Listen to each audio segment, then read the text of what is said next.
for the last 2 years. And those asylum seekers or economic migrants who make it from Sudan to the UK have a 99% chance of being given leave to remain.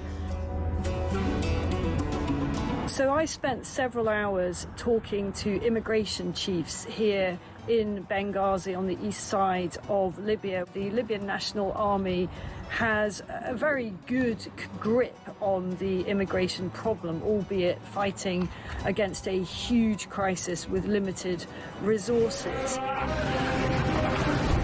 There is a very, very clear process of giving people proper health checks, the life-saving care that they need, and then working out where it is exactly that they've come from. Their message to the UK is that you are fueling this problem. You are effectively advertising a great new life for people from sub-Saharan Africa. They actually said, you know, what do you think happens when a guy from Sudan comes up through Libya and makes his way all the way to the UK and gets put in a luxurious hotel and provided with everything?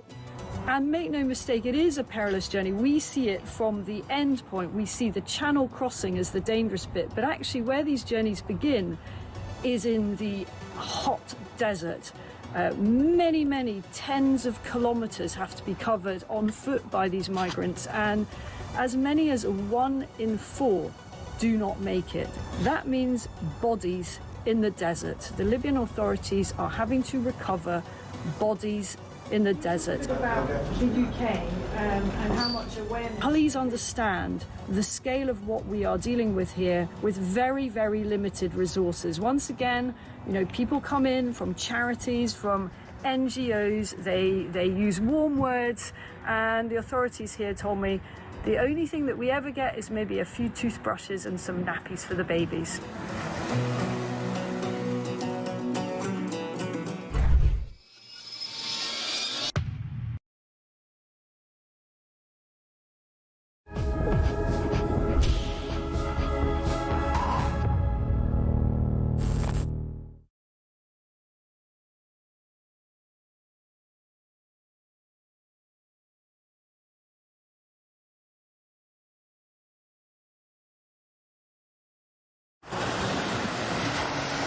Libya has become a major transit route for refugees and migrants from across the UK, on DAB+, on YouTube, on your mobile, and on your side.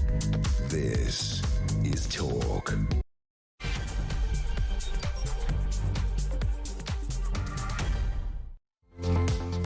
Hello. Season's greetings, or whatever, I don't know what you say. You can't say Happy Christmas anymore, you can't say Happy New Year yet, but anyway, it's lovely to have your company. It is Petrie here with you for the next 3 hours, and lots to squeeze into that, but most importantly you.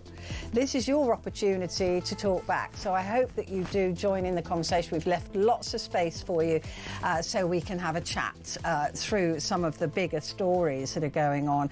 Of course, the biggest story is the story about Alaa Abd El Fattah, who recently arrived in the UK. I know that Peter's been talking about this a lot through his programme. And I want to hear from you. Do you think he should have his citizenship pulled? Do you think that what he wrote 15 years ago is enough for him to be seen as somebody that we don't want in this country? He has apologised. He has said, I'm really sorry, I was an angry young man. I don't think 15 years is that long ago, though. But anyway, he says he was an angry young man and was just venting his anger in a way that he now regrets. But he's a bit upset that people are even drawing attention to it.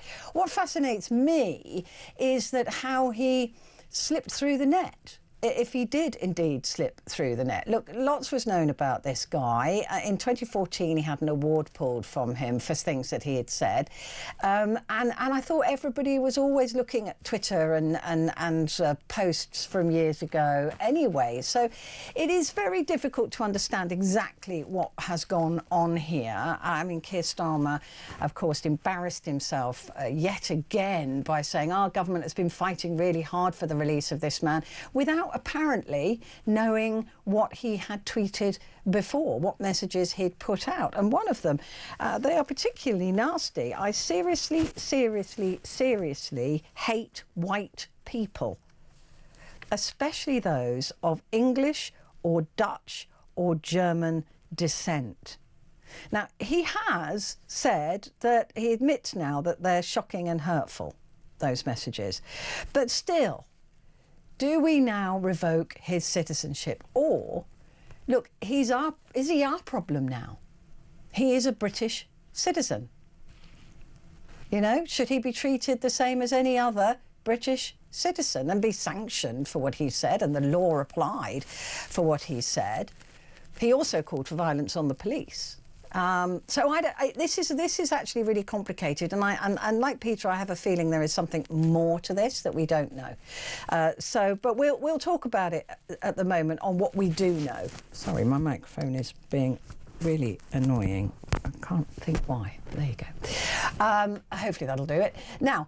So that is our phone in through the next 3 hours. Do give me a call, 0344 499 1000. Like I said, we've made lots of space for you. Calls are charged at the national rate, but we do call you straight back. And you can text, put the word talk and then your message to 87222.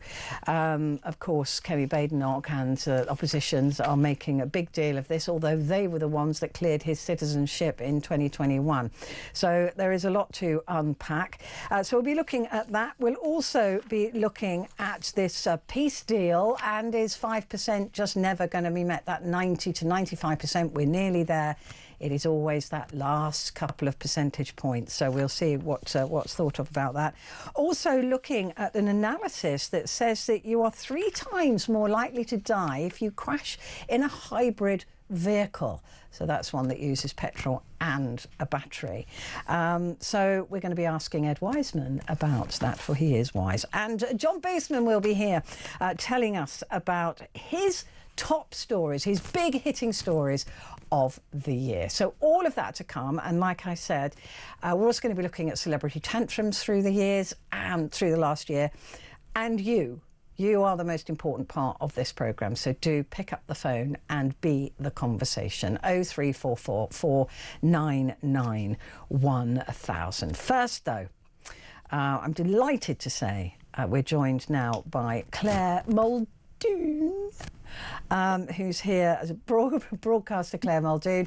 Hello, gorgeous, to take us through the top stories of today. Season's greetings. Seasons, well, you do. Of course, you can still wish people Merry Christmas, Petrie. It's over. It's done. It's finished. It's not finished until the Epiphany, until the Magi arrive at the manger and give their gifts of gold, frankincense and myrrh to the baby Jesus and baby Jesus' parents here on earth, Mary and Joseph. Is that why you're dressed like an angel? I am an angel. Well, yeah. I woke up like this. Listen, my epiphany was realising that Christmas is a commercial waste of time. But there you go.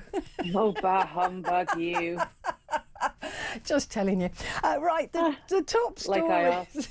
Yeah, the top stories of today. Mm-hmm. There's quite a lot about, actually. I suppose we ought to really, first of all, address the Anthony Joshua story, who's we haven't got much on it yet, but we know that he was in an accident where 2 other people died in Lagos.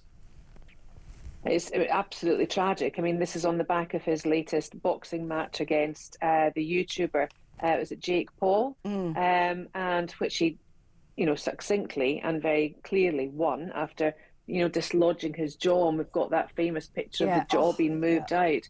This is clearly a very tragic event. As you said, quite rightly, it's a breaking story of which we don't actually know the complete ins and outs of it. Yeah, we just hope that the reporting is that he is fine. He seems to have had some minor injuries. We just hope that when that actually filters down, that remains the case. What about I was just talking about that. That's my phone in through the next 3 hours. The Al Fatah Egyptian and British citizen, where it has been, I just literally don't understand where it's come from. I mean, these messages went out 15 odd years ago, and you're telling me they didn't know about them? Well, there is only really two big stories today. Quite rightly, you're doing your phone in on El Fatah because there's lots to unpack and lots to speak about here. We can draw parallels between the message that Lucy Conley put out on Twitter, where she admitted to inciting violence. Now, she was jailed for that, right? She was jailed, as we all know, for 20 months or something like that, or 3 years. And she was coming out of some really mitigating personal circumstances at the time. And I think the courts were particularly really staunchly bad on her. And she really got a bum deal. Now we look at Farage. Years ago, he was accused whilst a boy at Dulwich College, of being racist. And now we've got these tweets coming up, and it just shows the power of social media, that if you put anything out there, it stays, right, regardless of who you are. And I also want to bring in another parallel and another comparison, and that of Shamima Begum. Now, rightly or wrongly, in 2021, El Fatah was given British citizenship through his mother, that's a maths professor at university in Cairo, although she was born in Britain. And of course now I think Caesar and everyone else in Egypt are now starting to wring their hands of Fatah because they do not want him deported or extradited back to Egypt. No. So he's going to be left now not with dual nationality. This is all supposition because it might not happen like this. This is what I think might happen. And then he will be left as a responsibility. Yes, because we cannot make him stateless. So if Egypt deny his citizenship, as happened with Shamima Begum, I believe, with her, her families, I think it was Pakistan, wasn't it?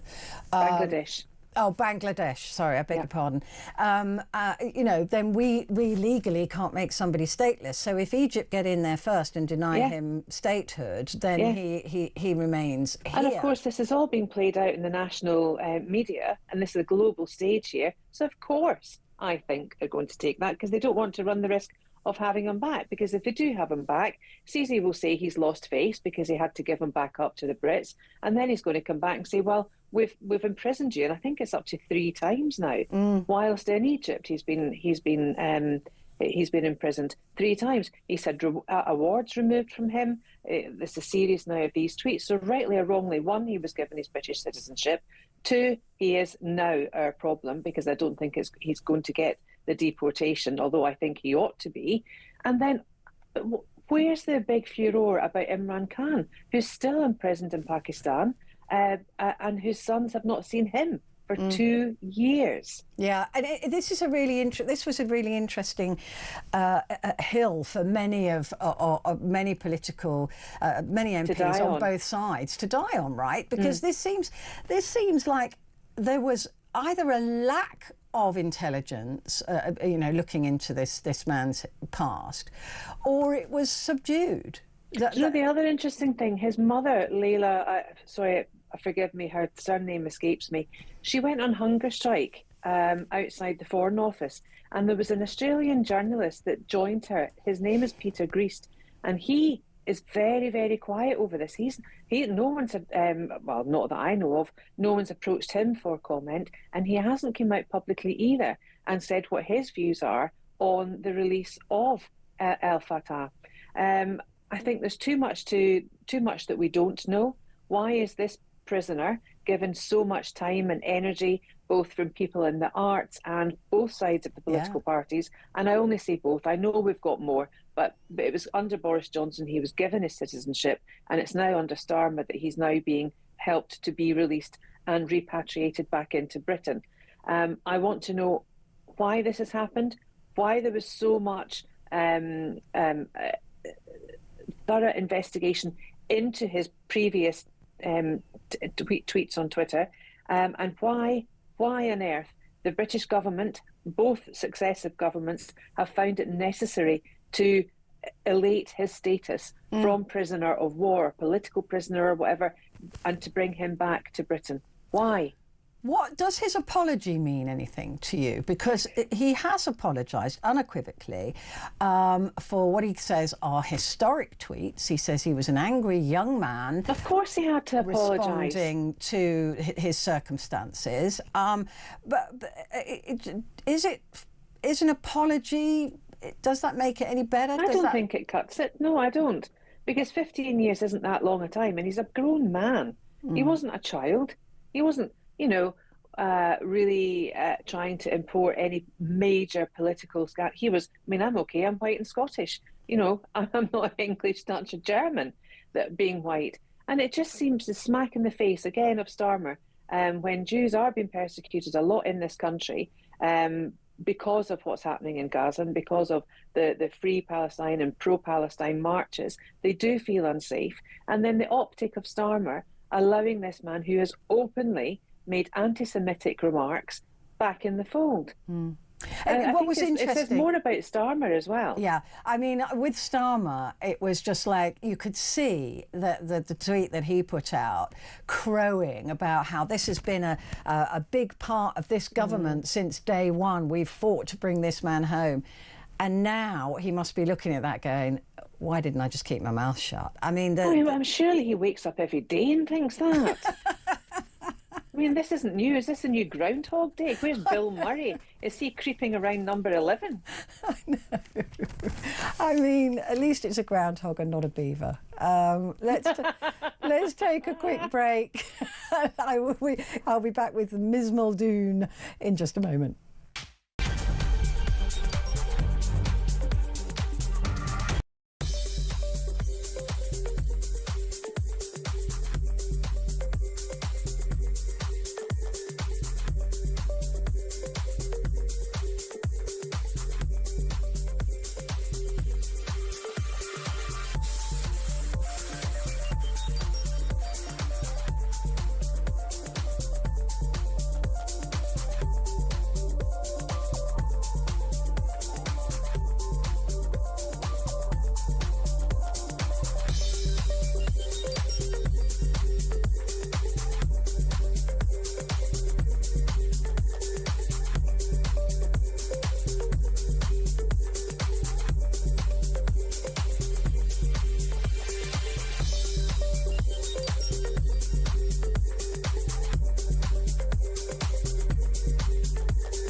Across the UK, on DAB+, on YouTube, on your mobile, and on your side. This is Talk.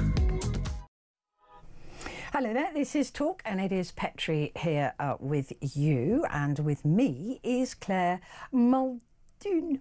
And we're going through the top stories of today. Claire, the Ukraine latest, I'm going to be looking at that at the top of the hour. And all this, poor old Zelensky looking absolutely knackered, flying over to Mar-a-Lago to meet with Donald Trump. He's got assurances of, it seems, of 15 years of support, which doesn't seem very long at all, as we were just discussing with El Fattah. He wants 50 years, and they're no closer on the territory argument, and that is pretty much the only argument. Well, it is. It's whether or not the Donbass region of Ukraine will be safe. Putin saying that he will support the transition of military removal of his military prowess in Ukraine, vis-a-vis the Ukrainians being back to operating in some semblance of normality.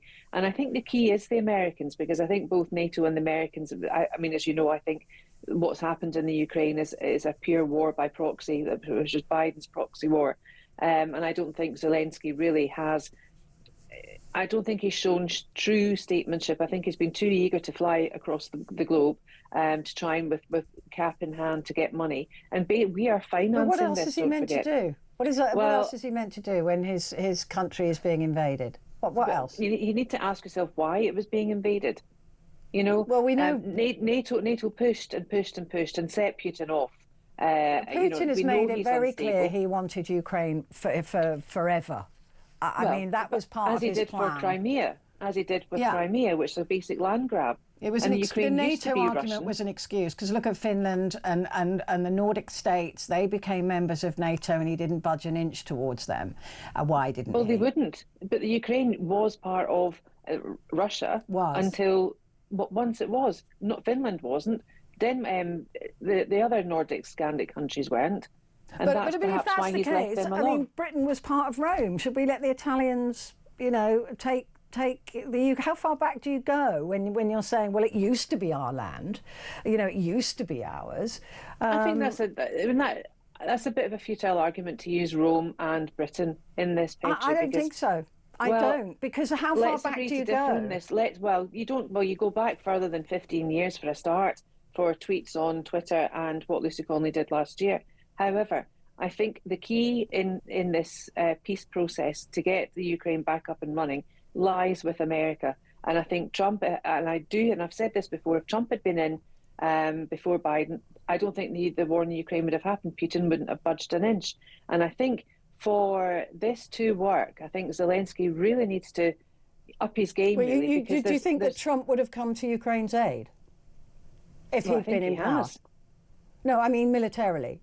I don't think Putin would have invaded. Why? Had Trump been in power. Why? Because Putin knew that Trump wouldn't do anything to jeopardise or, you know, push him too much. It's like he's unstable. Putin is unstable. You know, you prod a cat like that, he's absolutely. We just don't know what he's going to do. He's arrogant. The same could be said of Trump, and it's already been very clear that Trump is a supporter of Russia. I mean, he may have supported Russia. He may well have, but I doubt very much if Putin would have moved an inch had Trump been in power. Now let's deal with what we've got to face today, and let's hope that Trump will help out. And again, as you said earlier in your opening gambit, it's that 5% that's always toughest to get over the hurdle of. That 5% in assessing what we can accede and what will Putin want and what Zelensky is able to do for him and his country. But there's oil, there's minerals there that Trump wants. He's putting his hand out for. Give us that, and then we will help you. They have to have assurances, both from Putin and Zelensky, that this will be final. It will be final, and it's down to trust as well. And it's such a pivotal game of power and grab and everything else, and trust. That's it at the end of the day. But why do you think America's going for a quid pro quo? I mean, when Ukraine was asked to give up its nuclear weapons, America said, we will defend you from Russia. And now Trump has got his fists out wanting minerals instead of standing by that original accord. Well, again, that's back to, you know, power and wanting more and more and more and finding out what's best for the American people or the American goal. Well, surely to stand by their commitment to a country that gave up its nuclear arms. That's the best for America. What good would that have done? And don't forget, we have, and it is accounted and has been investigated. To be honest, I don't think that Putin would have attacked Ukraine had they still got one of the largest nuclear weapons arsenals in the world that they were asked and demanded to give up in terms of world peace with the support of NATO and particularly with the support of America. I mean, America has proved to be untrustworthy as far as Ukraine is concerned. It didn't come to help. Well, who did then? I mean, this is all part of it. This didn't happen under Trump's watch. This happened in Biden's watch. So I think it's a bit, we can't keep going back to why it started, when it started. We need to deal with the here and now. We need to deal with what Ukraine has, I mean, that they've still got ski resorts there. The children that were brought over here to West London all went back to Ukraine for their summer holidays. And yeah, but not to Kyiv. And that argument really frustrates me, because war isn't everywhere in Ukraine, and people went back for their holidays miles away. It's like saying that people went to Poland, miles away from the front line. But why did they go back to a war-torn country? Because the war-tornness is just at the top. It's not all the way. It's not in the whole country. Did they leave then? Because they didn't know how quickly Russia would be able to take over the entire country. They feared that he would be quicker than he was. In fact, Russia assumed they would be. But this is now, what, 3 years down the line? 4, yeah. I mean, and they're still displaced. They're still here living as refugees, which is really sad. So the war has to end, and we have to stop help funding them in order for this to happen. I don't think we're ever going to see eye to eye on this, Claire, but that's absolutely fine, because all views are welcome. Let's go for a slightly lighter story now. A mumfluencer. That's a word, isn't it? A backlash. So, what do you make of this? I think it's really spiteful of them to be so mean about her. I think so too. I think Jamie Lang has put out on an Instagram post about how proud he was of his wife 3 weeks postpartum, in order to put on, by all accounts, a really lovely Christmas table. And she made it all up. You know, it's reported, I'm sure she had a lot of help, because everything's absolutely gleaming. And she looks fantastic. Yeah. And I think, well, postpartum, if you do want to make yourself feel better, then it's horses for courses, Petrie. You know that as well as I do. Absolutely. And if the cap fits, wear it. If you want to be on it, if you want to do things, do it. It shouldn't put other mums under pressure to do it, and it certainly shouldn't, in the spirit of motherhood and sisterhood and womanhood, we shouldn't be atting each other. We should be let live. I know. And so enjoy why is it that just because she's having a great time, that it makes other people feel like they're less than? I mean, that's what I don't understand. Good for her.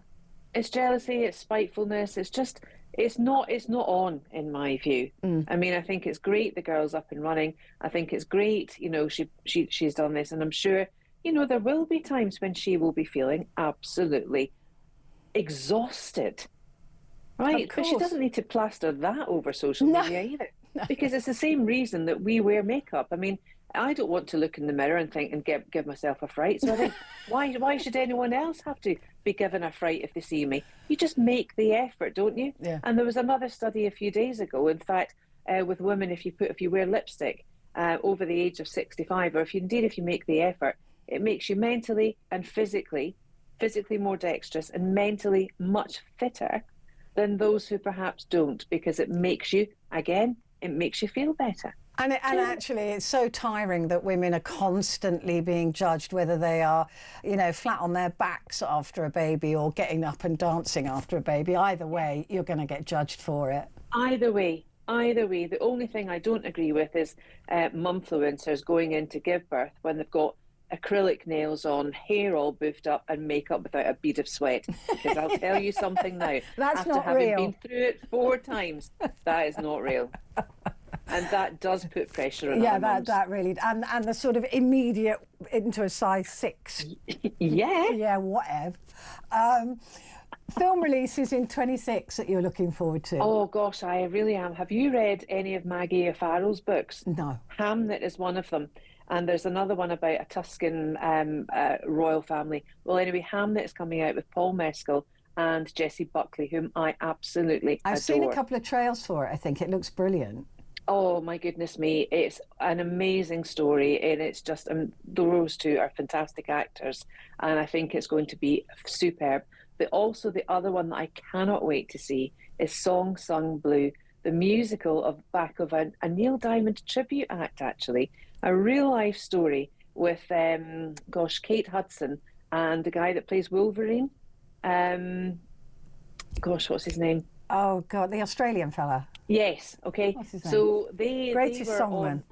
Hugh. Yes, he did that. Jackman. Hugh Jackman. That's it. Hugh Jackman. Yeah. So they're coming He's out, brilliant. and of course, it's "Song Sung Blue" is a lyric from a Neil Diamond song, and apparently the couple, they're a married couple, real life story. Apparently, the story is absolutely remarkable, and they went to meet Neil Diamond. They're still alive, and Wow. I'm really excited to see that as well.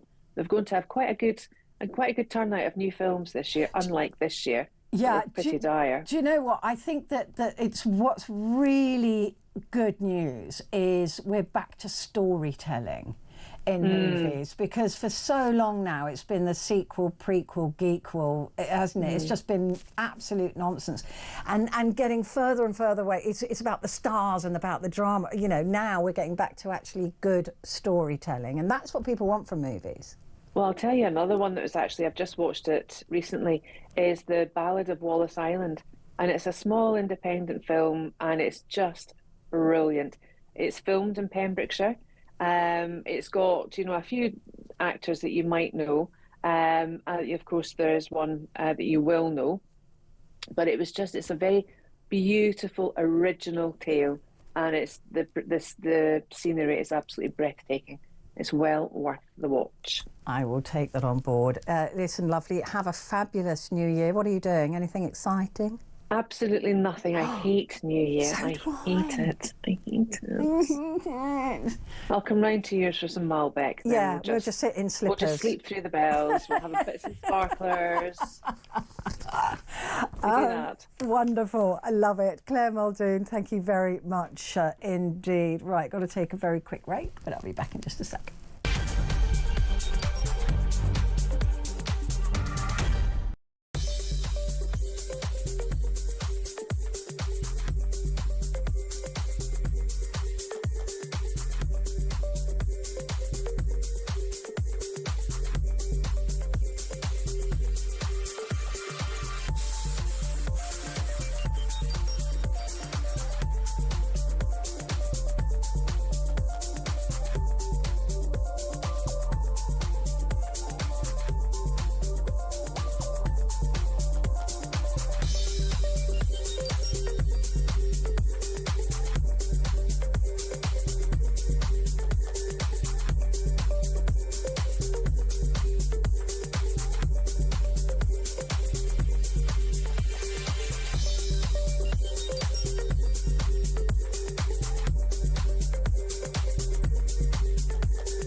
Across the UK, on DAB+, on YouTube, on your mobile, and on your side.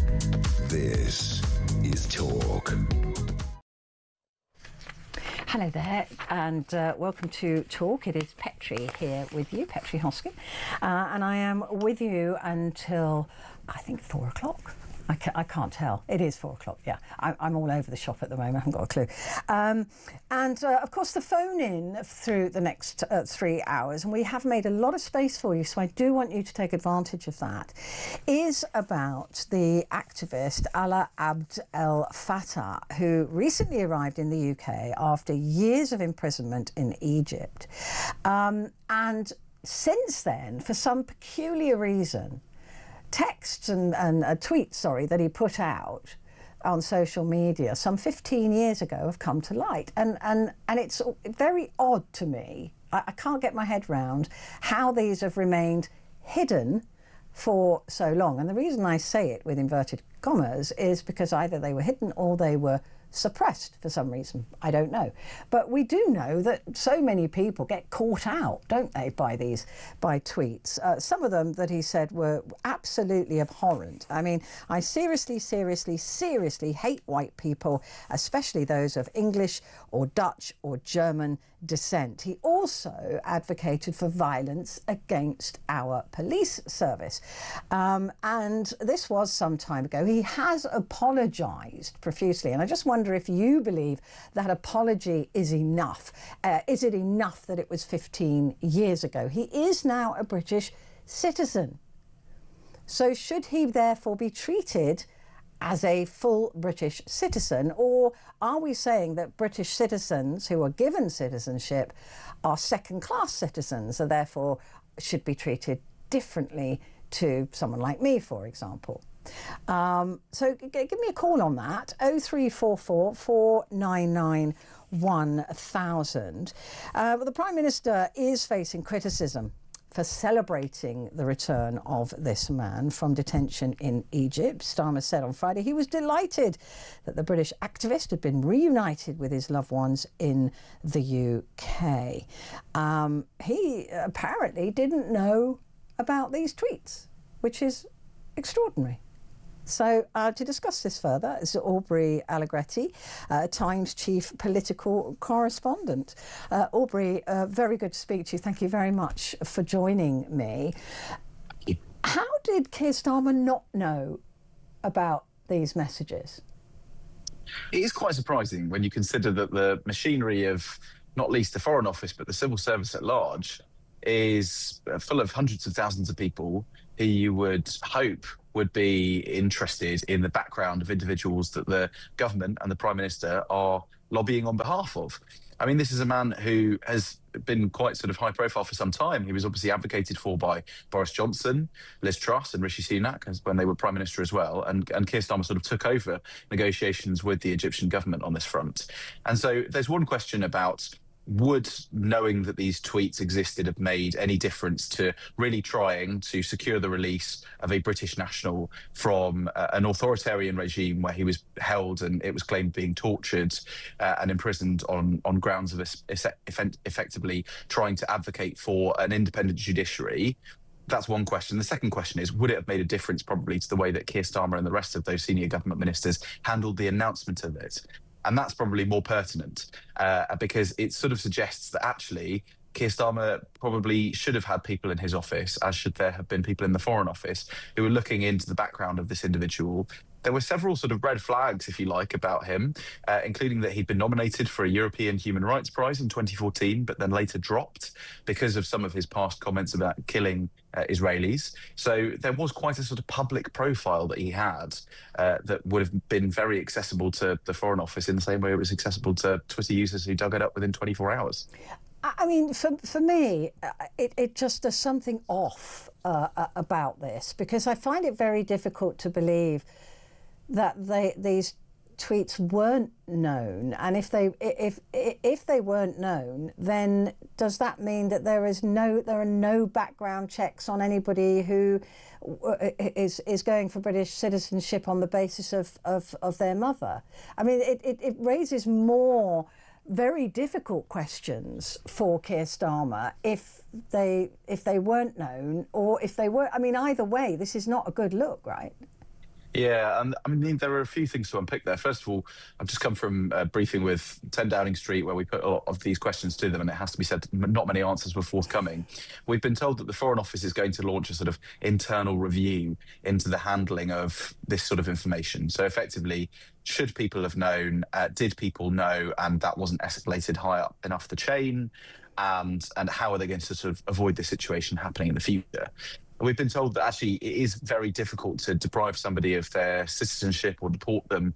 And indeed, that when somebody who is eligible for citizenship through their mother, as this person was, that there isn't really a way to prevent them from getting it on character grounds. Right. Now, you can if they're a terrorist, if they're an extremist and advocating and committing sort of violent acts, whereas in this case, we're talking more about some tweets and words, or if they're a sort of senior member of something like an organised crime group. But you can't deny somebody British citizenship grounds on the grounds that you don't sort of like what they say.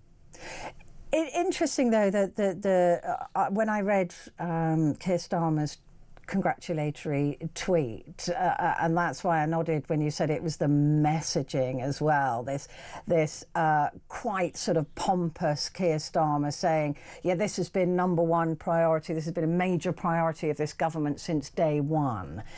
I wonder if he would have trumpeted quite so loud had he had all the facts. Yes, absolutely. And we sort of asked again, does the Prime Minister stand by his delight? And we weren't necessarily told that he did. So I think we can take that as an indication that there are issues Number 10 believes with the process that they wish that had been different. And I suspect, yes, maybe the wording of that tweet would have been different. There are lots of Labour MPs who are deeply unhappy about the wording of the tweets from Keir Starmer, and of course, Yvette Cooper, the Foreign Secretary, and David Lammy, the Deputy Prime Minister. People effectively saying that after the Bondi Beach shooting and the Manchester synagogue attack back in the autumn, which left 2 people killed, that the Prime Minister effectively promised to protect and secure the safety of British Jews, and they felt as though the words that he was using to welcome somebody who had demonstrated this kind of language, which obviously he's since subsequently apologised for most of it, that sort of undermined the promises and the commitment made by the Prime Minister to tackling anti-Semitism. So there is obviously anger from the Conservative Party and Reform UK, but also from senior Labour MPs and ministers too. Shabana Mahmood this is the last thing that she needs, right? Because she's trying to prove to the country that she's going to be really tough on migrants who we don't want here or shouldn't be here for legal reasons or for character reasons or for whatever it is, and the boats and all of that. This is going to be a thorn in her side, isn't it? Well, it could well be. We've been told that this is very much a sort of Foreign Office issue. The Home Office does not seem very keen to get involved, and there don't seem to be any wider questions being looked at as part of the Foreign Office's inquiry into citizenship and how somebody might be deprived of it in a case such as this. So I actually think Shabana Mahmood is keen to stay as away from this issue as possible and sort of leave it on the Foreign Office and Number 10's lawn.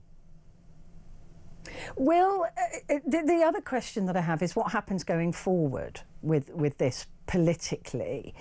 Will there have to now be a show of keeping this man on a watch list? What do the police do? I mean, you know, this creates so many more questions than answers. But this is not going to go away, right? If they hope the 5-day cycle is gonna crush this, then I think they're massively mistaken. This will become a poster child. He will become a poster boy for granting citizenship to people that we don't know enough about. Certainly, and obviously he's finally returned to the UK to spend time with his family. He broke his silence just before 1 a.m. last night. I got a statement from his sort of freedom campaign group who'd been advocating for his release from jail in Egypt. And there was lots of attempts to show contrition, although obviously still standing by the fact that in some cases he was saying his comments had been warped and twisted. But I suspect that the argument over citizenship and nationality won't go away. Number 10 effectively said it's completely up to the police whether they decide to take any action over posts on social media that may be deemed offensive or incitement to violence. So, yeah, I suspect that this will continue to remain an issue for some time. Is there a statute on tweets? Is there a statute of limitations on tweets? I'm not sure there is there? Because the law is quite far behind on tweets. Yeah, it's unclear. I mean, I suppose, you know, you're testing me now, but going back to the London riots, I can't remember how many people were, say, prosecuted for inciting violence. Certainly, when we had the riots in the summer of 2024, there were people who were arrested for inciting violence in that manner. And obviously, Keir Starmer's been quite keen to advocate for leading a country which is very believing in free speech. So I'm sure that he won't necessarily go after this individual. I think largely that the idea seems to be, look, we did the right thing in sort of getting this person home, but now we're probably going to go quite cool on the idea of whether or not we sort of make a big song and dance about the fact that he's here. Again, the comparison will be made, though, with others that have had to spend jail time for saying things that are of equal violence. Yeah, quite possibly. I mean, I suppose it will be up to people to sort of draw their own conclusions on that, but it will be down to, I guess, the police to be able to decide, were these comments that were made 13 to 15 years ago, do they still pose a risk or a danger to the public now? And that's probably the question they have to answer. When will we hear from Keir Starmer on this? Do you think he's going to grovel? Do you think he's going to try to ignore this? I hope that people forget in a drunken haze over New Year's, or will he have to make a statement on this? No, I suspect we won't hear from the Prime Minister. He's basically taking time off to be with his family this week. He'll do one or two little bits to sort of mark the end of the year, as is traditional. The Prime Minister always delivers a kind of New Year's message, presumably on camera, but I don't think we'll get any kind of statements or press conferences or the like. That will wait until the new year. It's likely that the Foreign Office will sort of take ownership of this issue, and I suspect we'll get a statement from them later today talking a little bit about the inquiry and how it's going to work in terms of what it's looking at to make sure that these background checks aren't sort of missed again. Yeah, I mean, how many have been missed already? That is the question, Aubrey. My team have just let me know that a statute of limitations on tweets depends on the type of claim. So if it's defamation or privacy, it's probably about a year, as it usually is, isn't it, with defamation? And in Scotland, privacy claims have a 6-year limit with the potential extensions in the UK, 6 years with the potential extensions if concealed. Criminal matters like harassment have varying rules, but no limit for serious indictable offences. No limit. Well, there we go. There we go. Be careful what you tweet when you're 50 years old or 20 years old. Thank you very much indeed, Aubrey. Good to talk to you. Aubrey Algretti there, Times Chief Political Correspondent. And that, of course, is our phone-in. So please do give me a call. What do you think should happen next?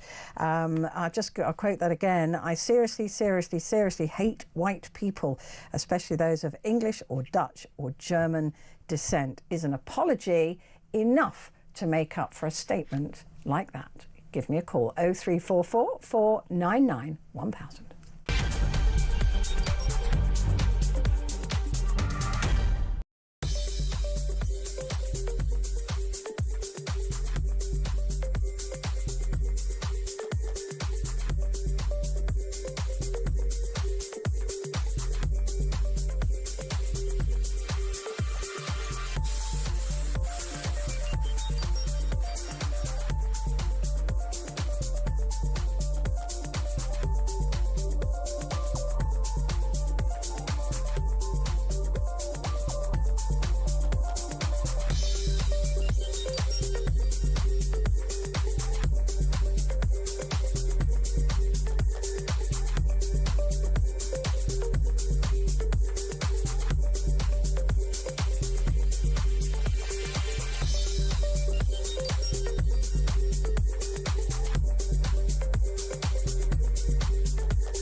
Across the UK, on DAB+, on YouTube, on your mobile, and on your side.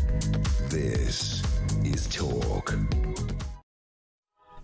Hello there, good afternoon. This is Talk and it's Petrie here with you until 4 o'clock. We're talking about the Alaa Abdel Fattah, who recently arrived in the UK after years of imprisonment in Egypt. And he's saying that a lot of his posts have been completely twisted out of their meaning.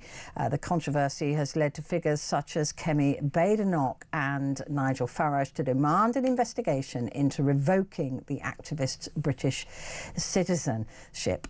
He was detained in Egypt in 2019 and sentenced to 5 years imprisonment. In December 21 for allegedly spreading false news. He was pardoned by Egyptian President Abdel Fattah el-Sisi in September. This followed extensive lobbying by both Conservative and Labour governments who saw him fly back to the UK on Boxing Day to be reunited with his son in Brighton. Since his arrival, posts dating back to 2010 have resurfaced, appearing to call for violence against Zionists and the police.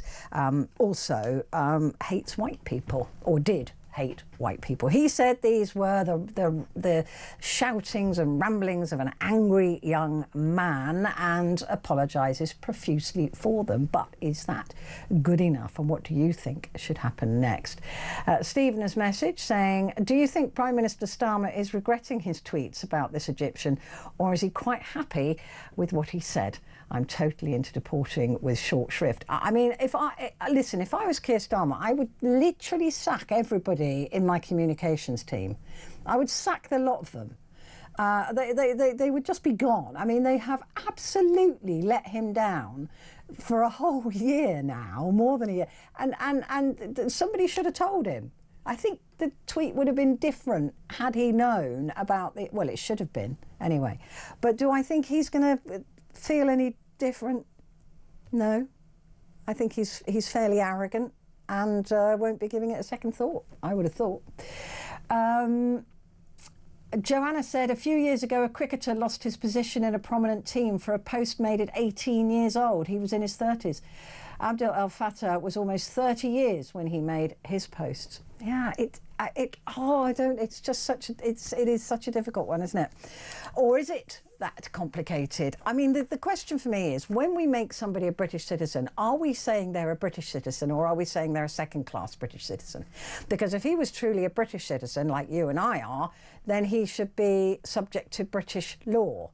And yet, instead, we're saying, no, you've been made a British citizen, therefore you're a second-class citizen, therefore you get treated differently. Is that what's happening here? Do we say that everybody now who's been made a citizen of this country isn't really a citizen of this country? Is that what's happening? Or is it just the case, look, we just don't want people who say things like that, nasty thing. But it is hurty words a lot. I hear that all the time. It's just hurty words. Is it just hurty words, or is it more sinister than that? Oh, it's too complicated for my little brain in between Christmas and New Year. Let's talk to Joanne now, who's in Sussex. Joanne, season's greetings. How are you? Very well, thank you. Good. What do you make of this? What I'm about to tell you is going to completely blow your mind and make you gasp. Okay, that's a big statement. It is all true, and I have got the paperwork here. Should you wish to see it, you are more than welcome. I trust you. Go on, tell me your story. What's happened? A few years ago, when Labour were last in Parliament, myself and 499,000 other citizens who are British were declared illegal immigrants by the Home Office. 500,000 of you? Yes. Okay, why? Who are you? Where are you from? I'm an N2, Britain born abroad. I came off the plane, landed at Heathrow Airport, May 1976, with my family. So are you military? Are you a military brat? No, they were out on work visas to Australia. Oh, okay. So I landed, as you do. And when I changed my job, when Labour were last in, they decided I was an illegal immigrant. Okay. And stopped me from applying for a new job. And I'm like, what the heck is going on here? I've been educated here, got a national insurance number, I've been tracked by the NHS here. This don't add up, and I'm not standing for it. So I went to Dennis Skinner, who was a very vocal Labour MP and didn't take any rubbish. Told him what was going off. He says, you're a British citizen. What the hell's going off? I don't know. I says, but I can't work and I need to be able to go to work because, you pay your bills and contribute. And they did an investigation. They forced it. We had a COBRA meeting because I wouldn't have said, I'll go to any meetings, whatever. I want this rubbish sorted out. This is outrageous. I was fuming. Went to the papers, the lot. And he found out, after kicking a lot of butt, shall we say, that when I landed at Heathrow Airport, the people who work in the airports, when you came in on your dad's passport, they never wrote down that you landed in the country. Oh. And it only flags up if you are to change your job.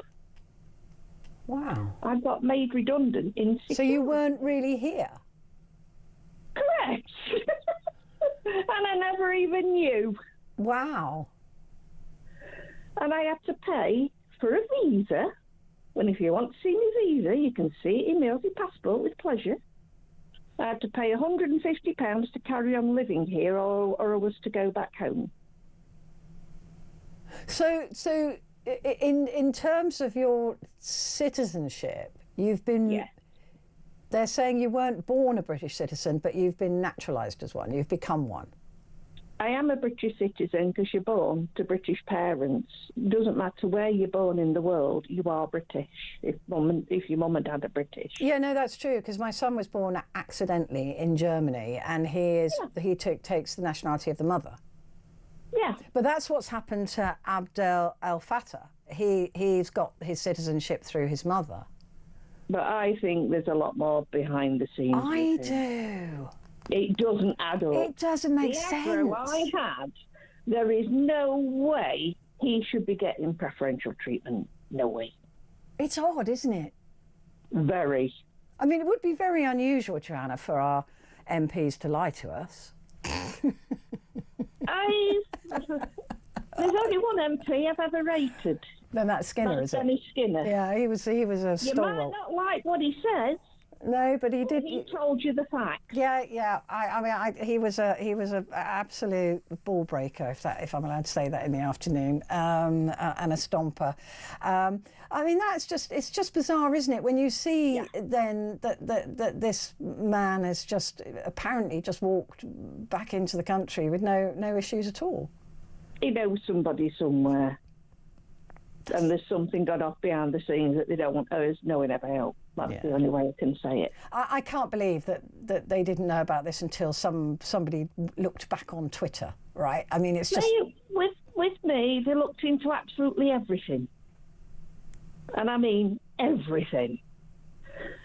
And all the aggro I had, there is no way it's corrupt. I'm sorry. Yeah, there's one way to describe it. I don't get it. I don't get it at all. I mean, it really is. It is puzzling my little brain, I have to say. But listen, I'm glad that you were allowed to stay. I'm a British citizen. I work in the security industry, keeping people safe. Good and for I you. enjoy what I do.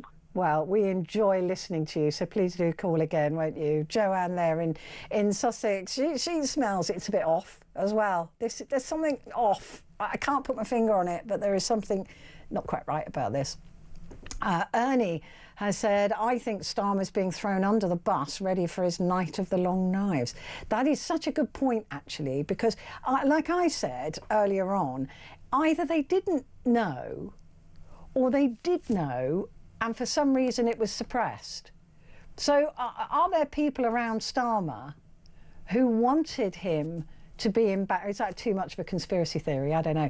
But did they want him to be embarrassed at this? Because he certainly should be embarrassed by this.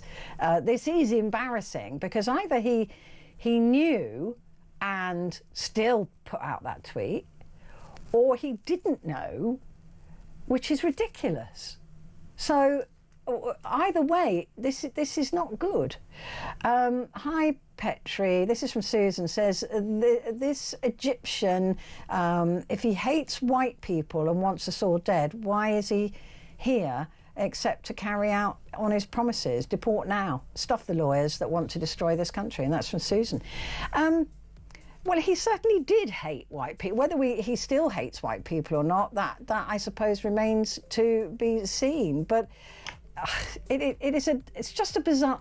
Can people change their minds that in 15 years and go from hating white people, seriously hating white people, to no longer hating white people? Or didn't he really mean it in the first place? I don't know. But listen, give me a call on this. I'll be taking your calls through the next 2 hours.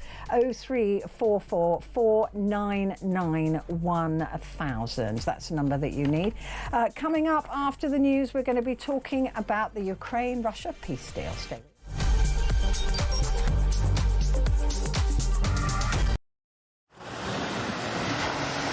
Libya has become a major transit route for refugees and migrants from sub-Saharan Africa, and many of them come through Libya dreaming of getting to the UK, particularly from Sudan, where there has been a civil war waging for the last 2 years. And those asylum seekers or economic migrants who make it from Sudan to the UK have a 99% chance of being given leave to remain.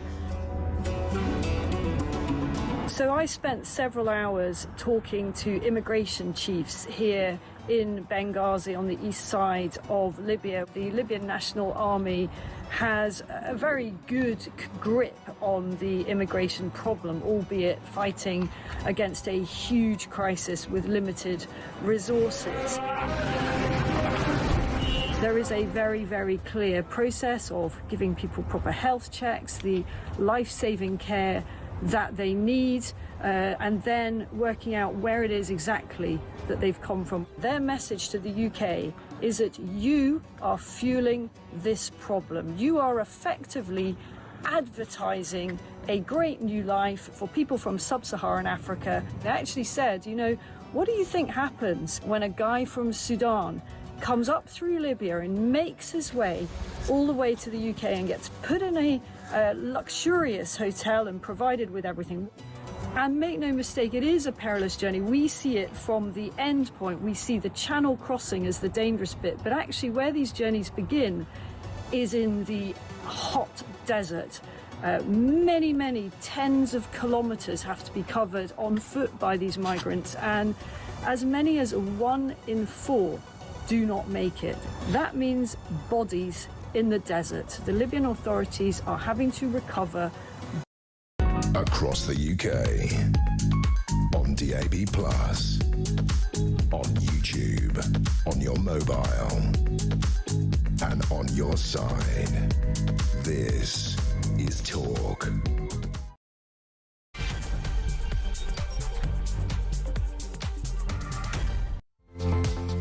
Hello there, and a good afternoon to you. It is Petrie here with you until 4 o'clock. I've just looked out of the window. It's already dark. What's going on? It's not dark here, but it is dark out there. Already at 2 o'clock in the afternoon. Grim. It is Petrie, like I said, for the next couple of hours, and I am taking your calls. I mean, there's lots of space being given for your calls. So the question that I'm asking you really this afternoon is about what Kemi Badenoch has said, that the Egyptian dissident Alaa Abd El Fattah should be stripped of his British citizenship and deported after his anti-Semitic and racist tweets were exposed. These were exposed after he came to Britain. Some people went back in his Twitter account and found some things that he said in 2010 that are pretty disgraceful. In fact, very disgraceful. I seriously hate white people, especially those of English or Dutch or German descent. He also called for violence against the police in this country. He says, I'm really sorry. I was an angry young man. And I was just railing against the machine, right? So that's what it was. That's what he's saying. He has apologised profusely. And he said he's in shock that these should have resurfaced and people's reaction to it. I don't know why you'd be shocked. He does admit as well that these are pretty heinous comments, but he no longer stands by them. Is that enough? Is an apology enough? How should he be treated? As a full British citizen, therefore being, having the weight of the law thrown at him? If there is, the police have yet to decide whether they're going to go after some of these tweets. They were 13 to 15 years ago. Or should he be treated as a second-class British citizen and therefore we should deport him? Because he has dual nationality at the moment between Egypt and Britain. So that is the question, really. And is a British citizen that has been made a British citizen ever really truly a full British citizen, or do they have different rules apply to them? Should people who are made British citizens adhere to a different set of rules to those that people like me and you, who are British citizens, have to stand by? Because if we'd done this, there wouldn't be any talk of anything bad happening to us. Well, they couldn't deport us because we've got nowhere else to go. But those are the questions, really. It's a thorny issue, but do give me a call. 0344 499 1000. For those of you who can't see the screen, I am obliged to tell you that the calls are charged at the national rate, but we do call you straight back. And you can text the word talk and your message to 870 222. So please join in the conversation. In fact, be the conversation and give me a call. Now, another major story from today, and indeed for the last few years and incoming the next few years to come, hopefully not that long, is the Ukraine-Russia war. More peace talks took place yesterday at Mar-a-Lago in Florida, where the Ukrainian President Volodymyr Zelensky met Donald Trump. The two leaders said progress had been made to end the Ukraine war, but the US President said that one or two very thorny issues remained as territory continues to be the biggest challenge, and that was always going to be the biggest challenge. Russia wants the whole of the Donbass, and for Ukraine to cede even the land that they haven't lost yet, and make no claim on that region in the future. Ukraine wants to maintain the land that it's got, draw a line where the line is, and to have claim on the Donbass into the future. Also, what needs to be remembered is that Volodymyr Zelensky cannot, by his own constitution, give up land. There has to be a referendum. So in order for that to happen, there would have to be a ceasefire. And Vladimir Putin has said no ceasefire until everything is solved. So to discuss this further with me now, I'm delighted to say is Anthony Gleeson, who's a Security and Intelligence Studies Professor at Buckingham University. Anthony, season's greetings to you. Hope you had a good Christmas. I did, very good. And I croak a bit because my little grandson came to visit us with a cold, and you know what happens then. Oh no! Oh no! You can't avoid the croaking, but no. Yes. Well, it sounds very sexy, Anthony. So you've done well. You've done well. Not something I hear often. Yeah.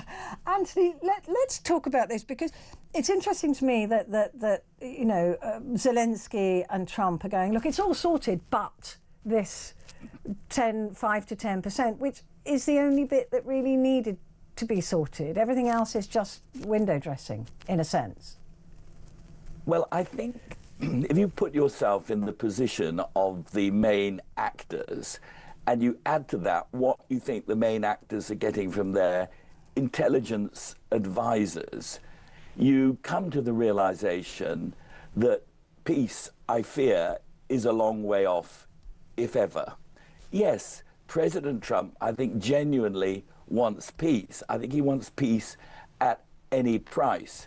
And his people are telling him that Zelensky's a loser, that Ukraine is going to lose, that Putin is going to be there for a very long time. They're great business deals that the Americans can do with Russia as it's rebuilding its economy, which has been badly damaged by the war against Ukraine. But a peace at any price is not actually a peace. And the whole of the history of, the last 100 years shows that. So it's one thing to have a ceasefire, and God knows how important that is to everybody, even the Russian people who have suffered over 1 million dead or maimed in this awful war. But particularly, of course, the Ukrainian people, the brave Ukrainian people who didn't even start it, did nothing to invite Russian aggression.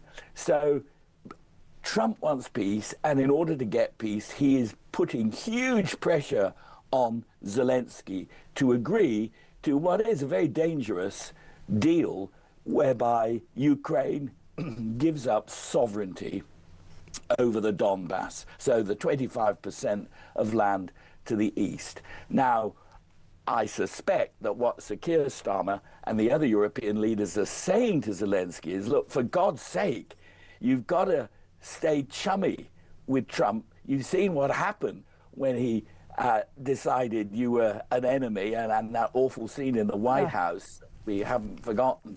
So Sir Keir and the others are saying, don't do anything to upset the big daddy in the White House. But at the same time, don't concede anything that your people are going to rebel against. And then meanwhile, you've got Putin, who couldn't care a damn about the million of people who've been killed, and maimed on his own side and is prepared one way or another, slice by slice if necessary, to get Ukraine back into the Russian orbit. That's not a recipe, Petrie, for peace. There may be a ceasefire there, I doubt it, but it's not a recipe for peace, and it needs to be rethought now fairly radically, in my view. And there's also, like you said, the question of sovereignty for recognition of that entire area of Ukraine to be Russian. And that means, that is specific, right? That means forever. That means it would have to be then retaken by war by Ukraine if they wanted that land back. What Volodymyr Zelensky wants is to say, well, look, we'll rest it there, but it's still Ukraine under Russian occupation, but that gives them the right to through diplomatic ways or whatever else, to reclaim that land sometime in the future. That's the biggest sticking point, isn't it? Because Putin is saying, no, it's Russian now. We're Russia. That is Russia. It is a huge sticking point, and once it's done forever. Yeah. And Ukraine will never get back lands who voted. A vast majority of people in the Donbass, the eastern region, in 1991 voted to leave what had been the Soviet Union. So you're flying, okay, the Russian secret police are in charge in the Donbass, and we know that Putin has carted off children, and that's a big problem. But the answer is that you cannot have peace where you have one side feeling aggrieved and justifiably so. So what you have to do is to bring Putin to a position where he will agree to a ceasefire and will agree to some kind of acceptance, a bit like between East Germany and West Germany after the Second World War. So the West Germans always accepted that they'd lost the war, but they never accepted that Russia should control half of German land. Now, we ignored the West Germans in a way, and that was that, and the story ended happily after 40 years. The same could happen in Ukraine. Zelensky would say, well, look, the Russians are in control, but this is Ukraine. However, I think that is to misread the mind of this evil dictator and killer, Putin, who is prepared, as I say, to sacrifice his own people to this claim, and that he will never give in until we give him what he wants. Now, I think Trump would do that. We in Europe, we need finally, if you'll pardon the phrase, to grow a pair and to realize that if Putin continues to hit the civilians in Kiev, then we've got to let the Ukrainians hit Moscow, which they could do if we gave them the weapons. If Putin has a win out of this, or anything that he can tell the Russian people is a win, he becomes a mortal danger to the rest of us in Europe. And we just have to accept that. Trump's got a kind of rosy view. I mean, he made this extraordinary statement yesterday saying that Putin was very generous in his feelings towards Ukraine succeeding. Yeah. I mean, what kind of nonsense is that? I know this is a time for fairy tales, but have you ever heard a more ridiculous fairy tale than what Putin wants is Ukraine to succeed? Yeah, he wants to kill them. Yeah, that was the only time that Zelensky's face dropped, was when Trump said that Putin wants to see Ukraine succeed. It's kind of like the poker face went for a second. But, I mean, it seems as well that Donald Trump has managed to, by this odd relationship that he has with Putin, which one day in history we will know why, that Putin has persuaded him that a ceasefire is a bad idea, that a ceasefire will prolong the war, that a ceasefire, in order for a referendum to be held, which Zelensky is constitutionally is demanded of him to do in order to give away land, to cede land, he's managed to persuade him that it's a bad idea. Well, exactly so.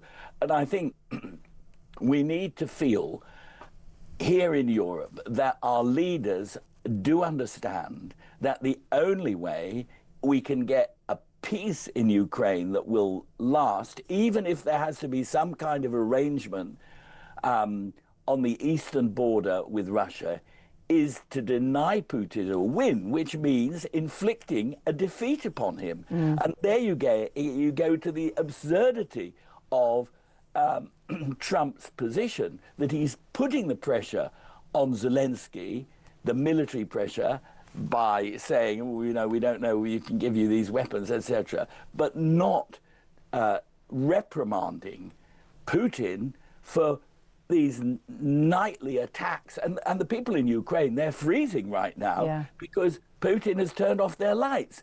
He turns off Ukraine's lights, we should turn off Russian lights, and we can do that. So this kind of Trumpian talk, even the idea of a security guarantee for 15 years. I mean, what's 15 years? Yeah, I was literally just about to ask you that. Can Trump be trusted even on 15 years? Look, we've seen him flip-flop before on security agreements. He said, oh, well, I'll do it, but you'll have to pay me a lot of money to do it.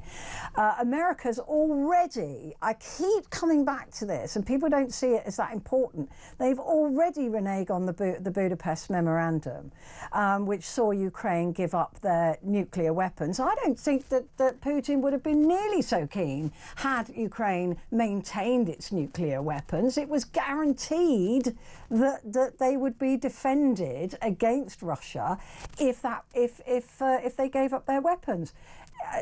Can anybody trust America anymore, particularly under Trump? The short answer is no. I wouldn't trust President Trump if he told me today was Monday, to be honest. And it's not just about Trump, it is also about who will follow Trump. So Trump can say, that's fine, you know, we'll look after you for 15 years. But Trump is not going to last forever, and people are already beginning to call him a lame duck president, because I don't think he will dare defy the Constitution and attempt to run for a third term. So that means there will be somebody else. And the smart people are all agreed that the next president of the United States is likely to be J.D. Vance. And Vance is even more hostile to Ukraine than Trump is. So the idea that you give a guarantee and it lasts 15 years, or Zelensky says 50, please, well, that's even, you know, more impossible. And if I may say so, there's one final thing that everybody goes on about, which is Article 5 of the NATO treaty. Now, Article 5 says if one member of NATO is attacked, the other members will come to their aid. But it doesn't specify by armed force. No. It just says come to their aid. And also they can refuse. Any member of NATO can say, no, actually, I don't fancy it. Or, they can refuse. And I come back, Petrie, to the lesson of the Second World War and the mishandling of Hitler by Western powers. They hoped that Hitler could be appeased, and that would avoid the war. It made the war come more rapidly. And they make the same error over Putin now, that he can in some way be appeased and he'll get off our backs and we can get on with our normal life. That's right. And everything has changed. You know, the government talks about this new plan. It's not that new, as a matter of fact, to take 100 or so people into between gap year training to sort of boost up our military strength. That's not going to do it. We're talking thousands that we need to have joining our armed forces, because that's the way to deter Putin. He's not deterred by our nuclear submarine fleet, because he knows we're not going to use them. Just as he's not used nukes. You can threaten them, but he's not going to use them. The next war in Europe will be a conventional war, and we have to prepare for that, and that means we have to prepare with conscription of a kind. It's not a bad idea to offer people a gap year in the military. I support it. But, you know, we fiddle around with state visits with old 19th century cannons and soldiers in bearskins. No, we should be demonstrating our real military heft and making it clear that we and our European allies are in deadly earnest, that if Putin should put a foot over the border into NATO territory, we will get him, and get him hard. Yeah, I mean, and in fact, that's exactly what Poland's doing, right? I mean, they're beginning to show their teeth because they've been there before and they don't want to go there again. They have been there before. Yeah, and the same with Ukraine. Is that we always think this is for 4 years, or Crimea, if you add that in, it's just, but actually this has been going on for hundreds of years, right? So they are exhausted, Ukraine, by the threat of Russia. They have been exhausted, but we cannot allow, whether we're East Europeans or West Europeans, we cannot allow borders to be changed by force. Because if you do allow that in one place, it gets done all over the place. So, 2026 has got to be a year of rearmament, has got to be a year, in my view, of conscription. 2026 has got to be the year when we begin this painful divorce from the United States of America, when we realize that Trump is as keen on land grabbing when it comes to Canada and Greenland as Putin is in Ukraine. Well, they're giving each other permission to behave in that way, aren't they? They understand each other. Yeah. You couldn't make this up. If I would have said this to you 2 years ago, you would have sent for the people in white coats to cart me off. Yeah, I'd have thought it's time for Anthony to retire, I would have thought, but here we are. Just very quickly, Xi, let's not forget China and what's happening with Xi Jinping at the moment, and all those military exercises off Taiwan. While we're looking in that direction, Xi is feeling empowered in that direction. Absolutely. So, in the Second World War period, and the run-up, we dealt with revisionist powers who wanted to revise the existing order, Nazi Germany and fascist Italy. And now, in 2026, we're going to have to face the revisionist power of Russia that wants to recoup the land that they had under the Soviet Union, and China. And China is in deadly earnest about Taiwan. Absolutely. And what they are doing, we remember the Ukraine attack began with a military exercise in 2022. And that's what we're told is happening around the seas of Taiwan. It's just a military exercise. No, it could very easily, in an instant, turn into a massive invasion. And we're all looking in one direction and the Chinese are looking in the other. And again, the Chinese, they look at us in the UK and they think we're a soft touch. Yeah. We're letting them build, we think, this super embassy in Royal Mint Court, which will be the centre for their subversive operations throughout Europe.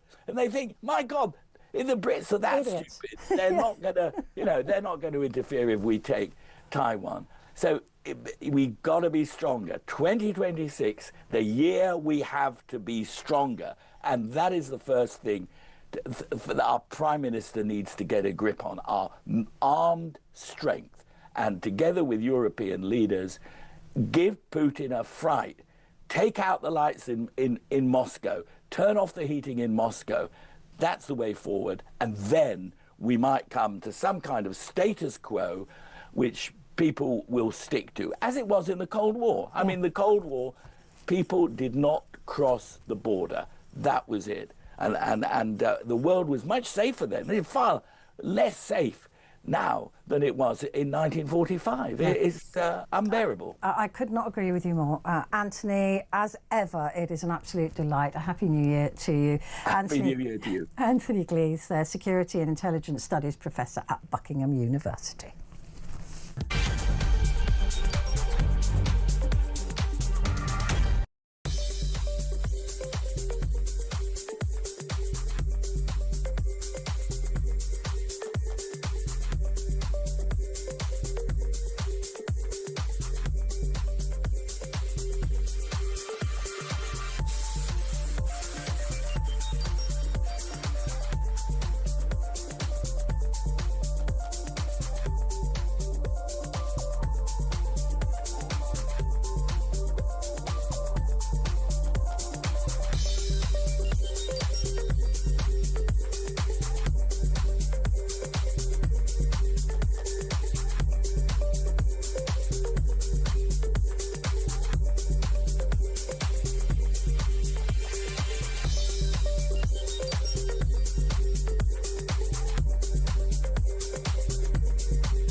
across the UK. On DAB+, on YouTube, on your mobile, and on your side. This is Talk. Hello there, and a good afternoon. This is Talk, and it's Petrie, and we're talking about Alaa Abd El Fattah. Now, this, if you just joined us, is the Egyptian dissident who has British citizenship, have dual citizenship with Egypt, who were returned to the UK, came into Britain to be with his family, and released from jail after pressure from British governments. And Keir Starmer welcomed him back, and since then we've heard nothing but, well, we've seen these terrible tweets that he put out calling for the killing of British police and the hatred of white people, particularly English, Dutch and German. Some reason, but he's apologised. So he said that, look, I'm sorry, I didn't really mean any of that, but you know, so I've been asking you about that. So is an apology good enough? 0344 499 1000. We have a voice note here from Jason about Keir Starmer. Petrie, Starmer is incredibly arrogant, and he will not give this a second thought. He doesn't care. He knows full well that British people would be locked up in an instant if they said anything this man had said. All he is intent on pleasing the Islamic vote. He is an absolute disgrace. I know a lot of people actually do really believe that he is only after that vote, although that would be foolish because there's more of us than them. So that would be a stupid policy, but it wouldn't be the first stupid policy that we've seen, would it? Let me read a message now. This is from Paul. He says, of course Keir Starmer knew all about him. I cannot believe you're even asking the question. Have you not seen the video clip of Keir Starmer speaking about this in Parliament when he was leader of the opposition? This man is not fit for purpose. How is it that many people get sacked or removed from organisations and posts for bringing those organisations into disrepute?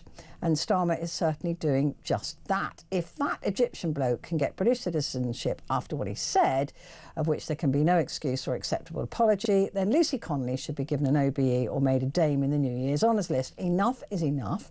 Keir Starmer has to go. And that's from Paul, who's a military veteran and former police service Cornwall, police officer in service Cornwall. But the thing is that when you get your citizenship the way that he got his citizenship, it's not about character. It's kind of about birthright, really. It was his mother who was a British citizen, and therefore he got his citizenship through that. I doubt they would have checked his character unless he'd been a terrorist or a murderer. Then perhaps then he may not have got it. But would they have checked his tweets? Well, they should have done. Now we know, but they didn't. Or they did, and it was suppressed. I don't know which way round it was. But interesting point. There's another message here. If I can move the screen down. No, I can't. Oh, there we go. Hi, Petrie. You can be sure UK officials will drag their feet so that Abd El Fattah stays here. Meanwhile, the Egyptians will cancel his citizenship swiftly, so we can never get rid of him. Our institutions have enemies within who are bent on wrecking our country with the help of the idiots in Parliament. Right, quick break, but more of your words coming up in the next hour and a half.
across the UK, on DAB+, on YouTube, on your mobile, and on your side.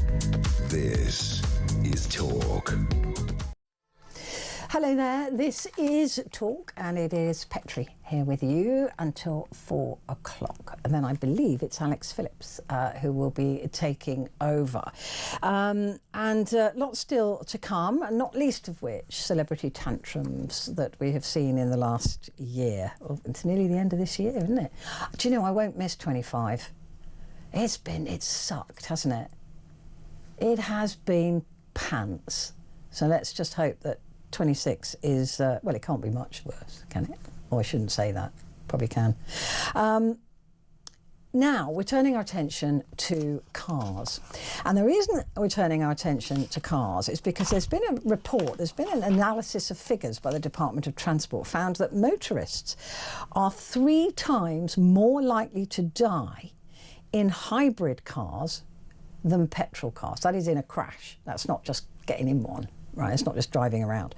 The research found that 122 people died in collisions involving hybrid vehicles and 777 in petrol cars. But petrol cars outnumber hybrid cars by 20 to 1. So actually that equates to 3 times more likely in a crash you are to die in a hybrid vehicle. Now, why is this? Well, joining us to discuss this is Ed Wiseman, a travel and transport journalist, and he also does paper reviews on my show. Season's greetings to you, Ed Wiseman. Merry Christmas, Petrie. How are you doing? Oh, we can still, yeah, I'm not sure we can say Merry Christmas. I think we can. I think let's keep it going. Like you say, 2025 was a bit of a rubbish year. Oh, it's pants. So let's get some joy going. Let's get some joy. Wring as much Christmas out of the situation as we possibly can. Unless how are you? Oh, I'm really good, actually. It's been a nice time of year. Let's not say Christmas because I'm not a fan, Yeah. but it's been a nice time. Yeah. Twixtmas? We're Twixtmas now, Yeah. Should people who have got hybrid cars be concerned, Ed? I mean, look, there's lots of things to look at. Hybrid cars are often driven by taxi drivers, for example, so they probably do more miles and things like that. But what is it specifically about a hybrid vehicle that could make it 3 times more dangerous in a car crash? Well, there are some caveats to that, I think. I don't think that the Times article that was going around this morning tells the whole story. There's a lot of statistics in there, and what matters more maybe than the number of cars is the number of miles. So there's no evidence really to suggest that you're 3 times as likely in a given mile of your journey to come a cropper. And you certainly shouldn't be looking at the Prius on your drive worrying that it's hell-bent on killing you. It's fine. It's the risk is always the animal behind the wheel. Anyway, it's decision making. The likelihood of it catching fire is incredibly slim, and I really wouldn't worry about that kind of thing if you're already an owner. And as you point out, you know, I don't want to besmirch the good reputation of Uber drivers, but if you live in London, you know what they do in those things, and there's a reason why they're chaos magnets. Yeah. So I think, yes, it is true that maybe in some circumstances a hybrid car is more dangerous, but it's correlation rather than causation. And it's not inherently more risky as a machine than something that runs on diesel or something that is purely battery powered. Yeah, that's what made me think of the statistics, was the diesel statistic, because I just thought, well, there are fewer people driving those now. So that doesn't, you know, that kind of, it warps it a bit. But there was a suggestion that in a catastrophic crash, the combination of a battery and petrol is not a good one, and that could lead to it being more catastrophic than just a petrol car or just a battery car. Is there any truth in that? I mean, in a purely sort of physical sense, there is some truth to it, but it's really unlikely to be the clincher. It's true that anything with a large battery needs a bit more care with firefighting. I know that the LFB will send 2 appliances out to a car that is on fire if it's an electric car rather than the petrol one, just because they're more difficult to put out.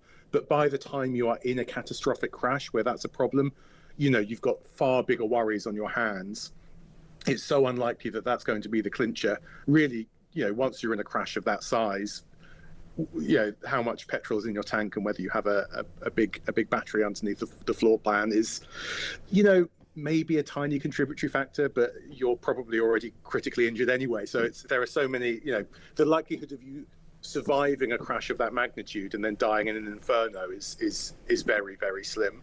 And I think a lot of these statistics are based actually on far more prosaic impacts of just somebody being reversed over or somebody on their bicycle and things like that. So it's I wouldn't worry too much about it. The same is true actually of EVs. People worry about electric vehicle batteries catching fire, but well, I suppose because we've seen it with electric bikes, right? You've seen it, and there have been spontaneous electrical fires in electric vehicles. I would caution against worrying too much about the correlation between electric e-bikes and electric cars. Electric cars are made by people who know what they're doing, and a lot of e-bikes are hastily sort of duct taped together by the guy that delivers your pizza using parts that they've bought on eBay. I think if Nissan is good. Toyota have been in the game for a long time. Some bloke living in a bedsit and sort of jungle taping lithium batteries together so that he can deliver pizzas a bit faster. Maybe I don't think it's comparable. I think that there is some fear mongering about it, and as with all of these problems, you're much more likely to come a cropper by just driving your car into something. It happens the whole time, whether it's running on petrol or diesel or hybrid or electric or coal. It doesn't matter. Yeah. People find a way to bash their cars into each other. And that's really what you should be avoiding doing. Don't worry about the powertrain. Just drive to the conditions. Make sure your tyres are in good condition, and sort of don't use your phone at the same time. And you're probably fine, I think. What about the future safety things in cars? I mean, I know with my sort of very basic Mini Cooper that if I'm in a crash, the car tells somebody somewhere. Yeah. I don't quite know how it works. And if I don't press the button and I can talk to somebody, then they'll send an ambulance according to how many airbags have gone off and who was sitting in the car. Are cars getting that much safer? Yeah. It's amazing how much it has improved in even my career. Even thinking back to when I started, the number of fatalities on UK roads has been pretty much consistently falling since about 1974 or something. The bloodshed in the 70s was vastly bigger than it is now. Shocking. Yeah. It is incredible. Well, it was also that whole clunk click every trip with the lovely Jimmy Savile. But we didn't used to wear seatbelts, right? A lot has changed since my childhood in terms of both Jimmy Savile and our approach to seatbelts. That happened in my lifetime. Seatbelts in the back were mandatory. I had a car that had no seatbelts in the back for a while, and it's almost unthinkable now. We're on another level of behaviour. Children are sitting in actual car seats, and I was obviously carted around in the boot of Volvos. I was carted around in the boot as well. Precisely, we're talking about a totally different approach, and it is working. Things are safer now for vulnerable road users, car occupants, and I would so much rather be in a crash in a hybrid car than anything that was built in the 80s. It's on another level. And I think if you did survive somehow the 70s and 80s driving, and you're now faced with the prospect of buying an EV or a hybrid, you are already just so much safer than you ever were back then, I think. Oh yeah, my Mini I could see the road through the floor. Yeah, of course. Yeah. That's very efficient. It wasn't a real Mini if you couldn't see the road through the actual floor. I had a Land Rover a lot like that as well, and the fumes would come through the floor plan. I mean, it's ridiculous. We're talking about cars that are just so safe now. In a collision, even if you're a pedestrian, you might get an airbag on the bonnet. It's There's still a long way to go. There's still 1,700 people, 5 people a day lose their lives on British roads, and I think 85 are injured. Very few of them are injured because of the powertrain itself. Very few are injured because of some chemical combination of the petrol and the lithium. It's much more blunt force trauma and stuff that really doesn't matter what kind of car it is. It's just stuff that we need to avoid through behavior and infrastructure design, slowing down, checking your tires, and not trying to use your phone at the same time as driving. Those are the clinchers. Not being drunk at the wheel. Yeah. They're all in the pie chart of what might cause an accident. You know, the powertrain, the what your car runs on is quite a thin sliver. Well, we're soon going to be taking out the risk factor of cars almost completely, and that is the human being, the person behind the wheel. Theoretically. In London, I believe that there will be driverless cars working as taxis next year. Theoretically, it's been next year for pretty much my entire career. So. Okay. So I wouldn't hold your breath. But the cars are physically here. There's some I-Paces out there being tested, and in principle, yes, you can reduce certain types of crash if you have a driverless car. But I think there are still concerns about pedestrian impacts, which remain a big consideration. And to go back to the hybrid problem, hybrids are often driven by minicabs in urban areas where a crash with a pedestrian is more likely. So there are those correlations as well. I've yet to be convinced that driverless cars are practical in the UK. I've sat in lots of driverless cars. I've been, people have demonstrated driverless cars to me, and I would be very surprised if they reached anything approaching mainstream popularity in the next decade. I think we're just so far off it. Yeah. As someone who drives through London, you know how often you just have to break the law, just little things. Every time, I'm not admitting to that on radio. But think about how often because if there's a dustbin lorry in the way, to get round it, you have to go into the bus lane by foot. Is an autonomous vehicle going to be able to make that call? Yeah, that's true. And they haven't still decided whether if they're going to crash into an old man or a child yet. They haven't decided which moral direction to take. And the worst person is currently making that decision and coding it in California. I know, horrifying. Quick question here from Ernie. Ernie says, I think the sheer weight of an electric car or hybrid is the problem. You're getting smashed up by something in a car that is 3 times the weight of a petrol or diesel car. Yeah, it's a consideration. I think to go back to the comparison between now and the 70s and 80s, cars at the same time as getting much, much heavier. I mean, your Mini, if you had a Mini before, the new Minis would have weighed maybe a third as much as a new Clubman. But it was never built with any sort of pedestrian impacts protection in mind. And when you think about the old Volvos, they were rectangular. There was no concession whatsoever. Nothing, no. There was none of that stuff. So while vehicles have got heavier, that heft has been mitigated by even just geometric stuff. There are minimum radii. You can't design a car with an Etch-a-Sketch anymore like you used to be able to. You can't just have a right angle at the front made of metal.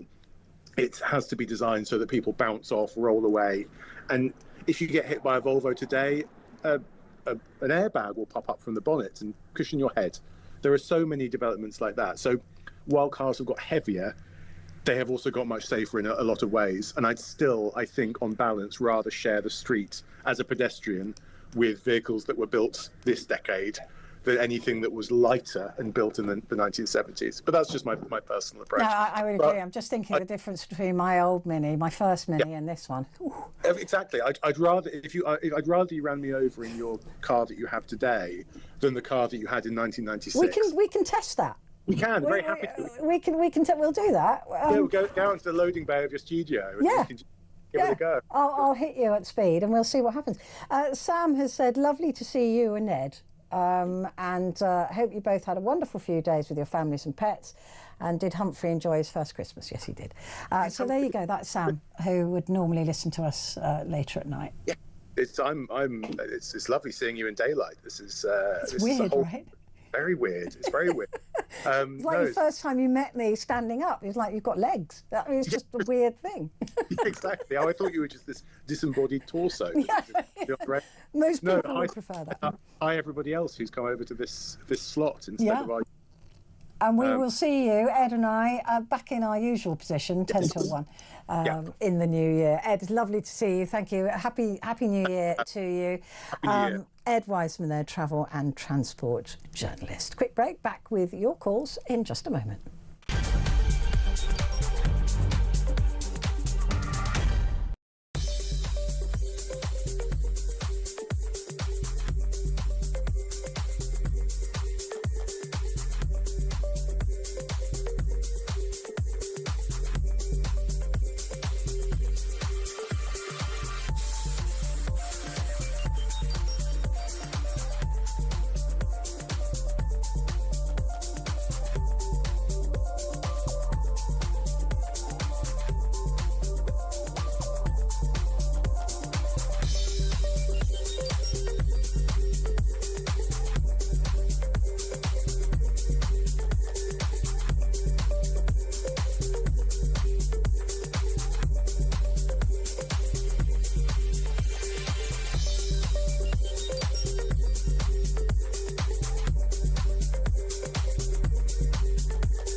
Across the UK. On DAB+. On YouTube. On your mobile.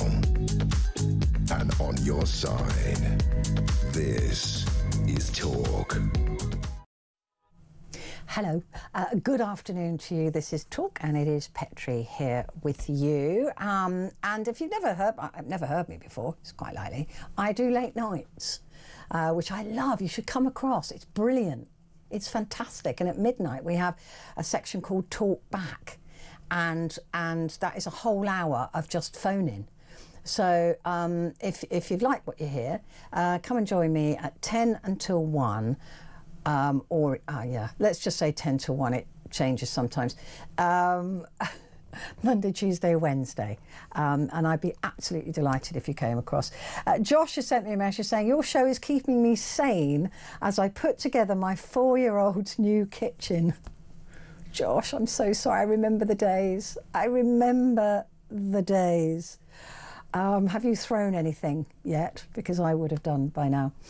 But he says, I can't help but notice something. Nigel Farage allegedly said 50 years ago on the school, what Nigel Farage allegedly said 50 years ago on the school playground is so important, but Two-Tier Keir has to keep going on about it during PMQs. But something we know this guy tweeted 15 years ago goes unmentioned. And that's Josh in Pewsey. And I can't help but see the same thing you're seeing. It's just bizarre, isn't it? That some of it seems acceptable. I don't know what the rules are anymore.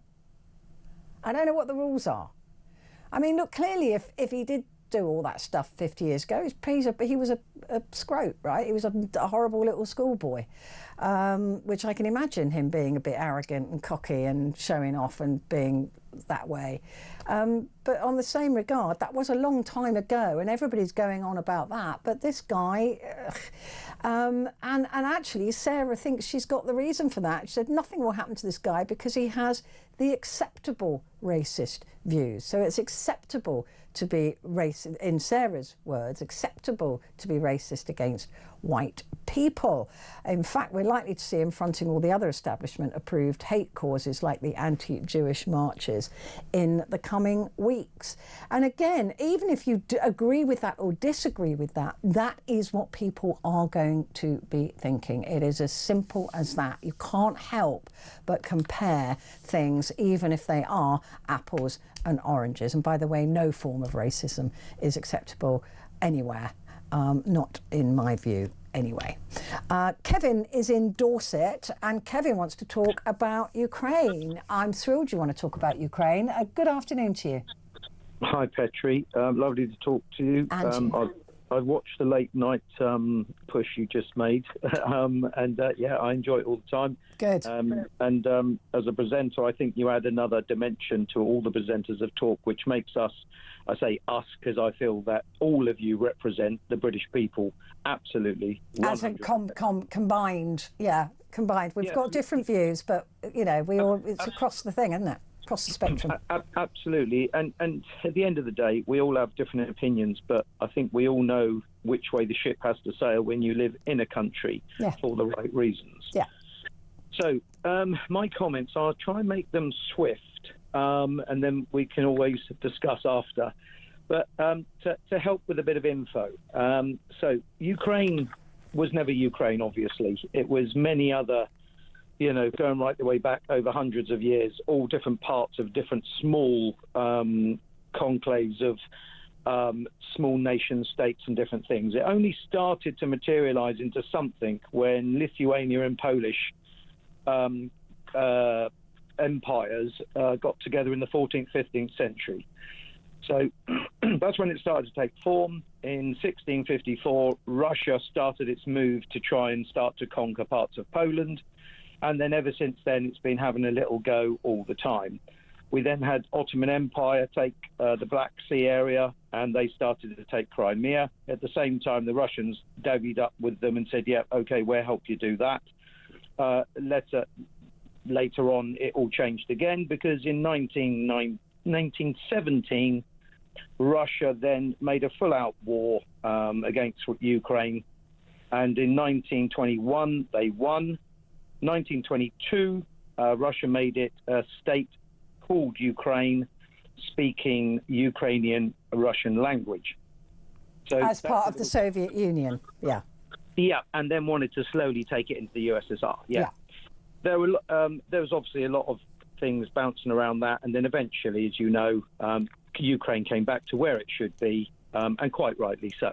You know, the president at the time, which was the one with the same time as Reagan, it was all sort of slowly negotiated, but eventually I think it was 1991 when they actually fully got it back. So my comments on that, because the previous presenter you had on, crikey, about an hour and a half ago now, Claire, I can't remember the lady's name, ever so nice lady, but that's what made me call him, because she was saying things about the Ukraine and Trump and all what's going on, and you were quite rightly debating that. Now, you, as a presenter, always take a proper line with this, but being two-sided at the same time, because you have to see both sides. But she was very wishy-washy. It was almost like she was saying one thing, then saying another thing, then saying another. And to me, the conversation just got so diluted.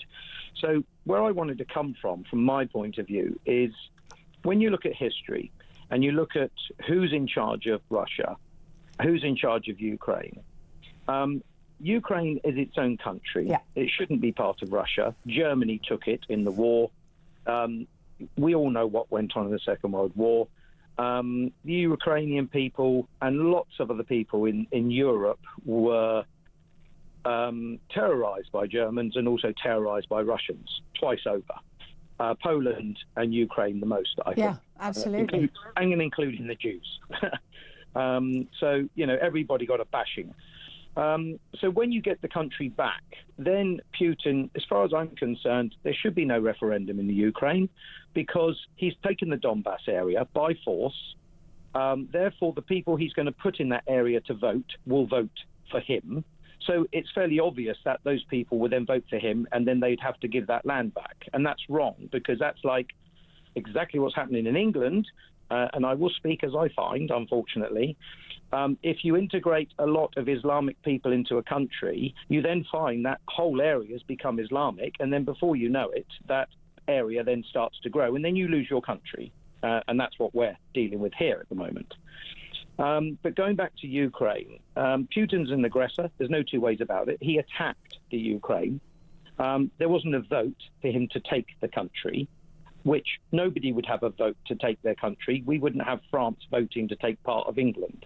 We wouldn't want to vote to take part of Spain. It's ridiculous. Third point, the Crimea was attacked again by the Russians back in 2014. A peace deal was made.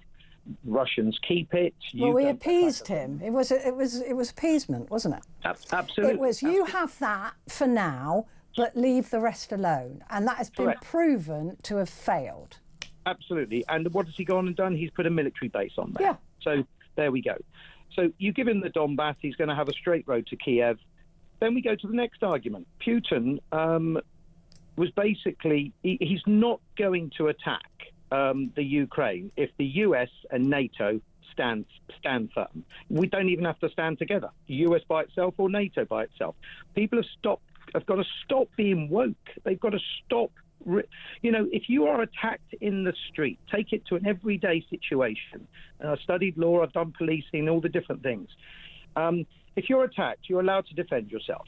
You must never kill someone in defense unless they physically are going to kill you at that time.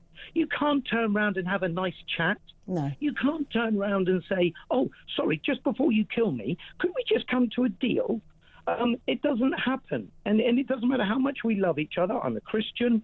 I believe in always talking out of problems. Never fight if you don't need to. My father fought in World War II. I know that, you know, what happens.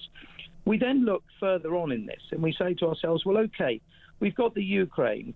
If we give him the part of the Donbass or whatever happens, not we, but the Ukraine decide to, the whole idea of the Ukraine was there was a deal done with Russia that Ukraine would disarm, not be part of NATO, to act as a neutral sort of no-go area, so Russia felt happy not having NATO on their doorstep. Well, hang on a minute. If he doesn't want NATO on his doorstep, Why is he attacking the neutral area to take it? And it's nothing to do with all what he agreed. It's to do with his infatuation of getting back the USSR. Yeah, that's exactly what it is. And imagine how we'd feel if he'd suddenly decided he wanted East Germany back as well, which of course was under Russian control for 40 years. Good to speak to you, Kevin. I wish we could talk for longer, because it is my, it is my topic and I love it. But thank you very much indeed for your call, Kevin in Dorset there. Stay where you are. We have got so much.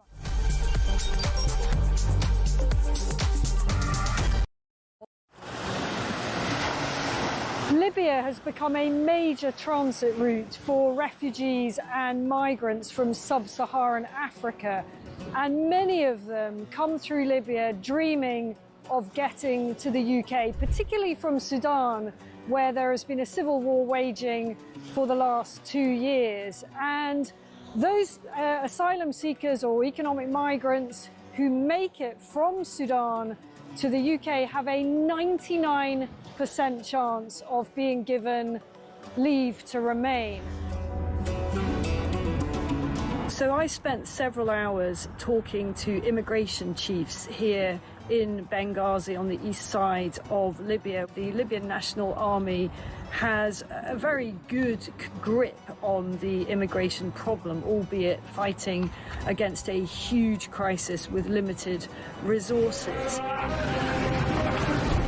There is a very, very clear process of giving people proper health checks, the life-saving care that they need, and then working out where it is exactly that they've come from. Their message to the UK is that you are fueling this problem. You are effectively advertising a great new life for people from sub-Saharan Africa. They actually said, what do you think happens when a guy from Sudan comes up through Libya and makes his way all the way to the UK and gets put in a luxurious hotel and provided with everything?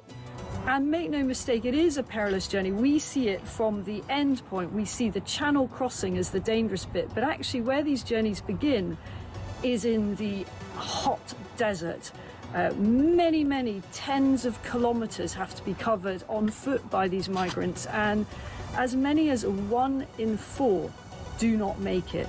That means bodies in the desert. The Libyan authorities are having to recover bodies in the desert. About the UK and how much awareness.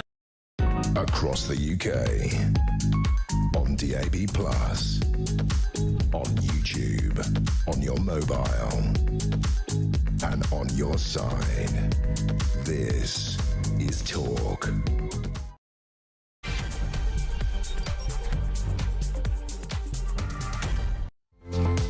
Hello there, and a very good afternoon to you. It is Petrie here with you until 4 o'clock, so another hour, and then it's Alex Phillips.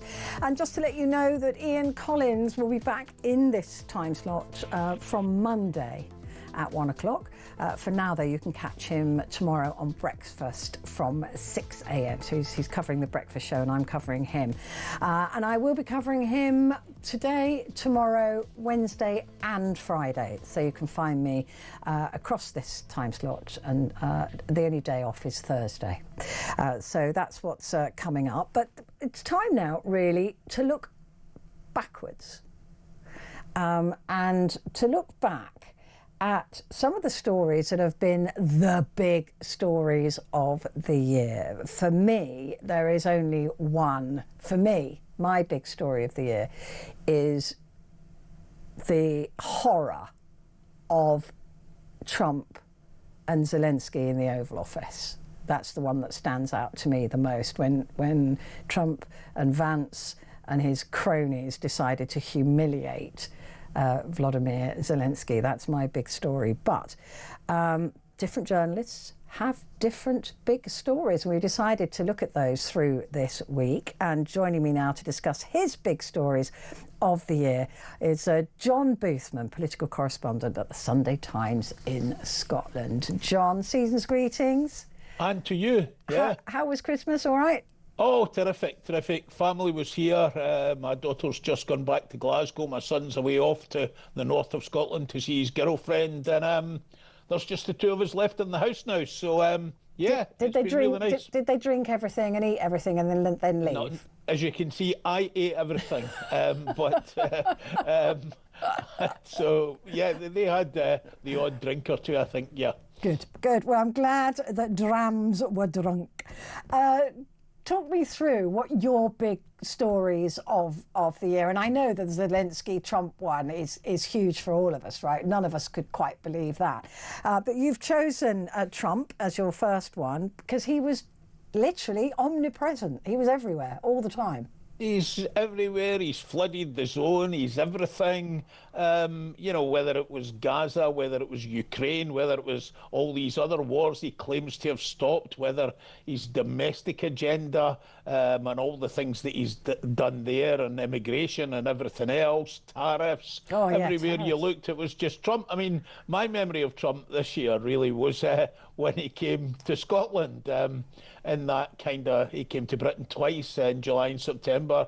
He came here for 4 days and visited his 2 golf courses. At the second golf course, he opened a 3rd golf course there in Aberdeenshire. I mean, it was kind of slightly mad. He turned up at Turnberry in Ayrshire.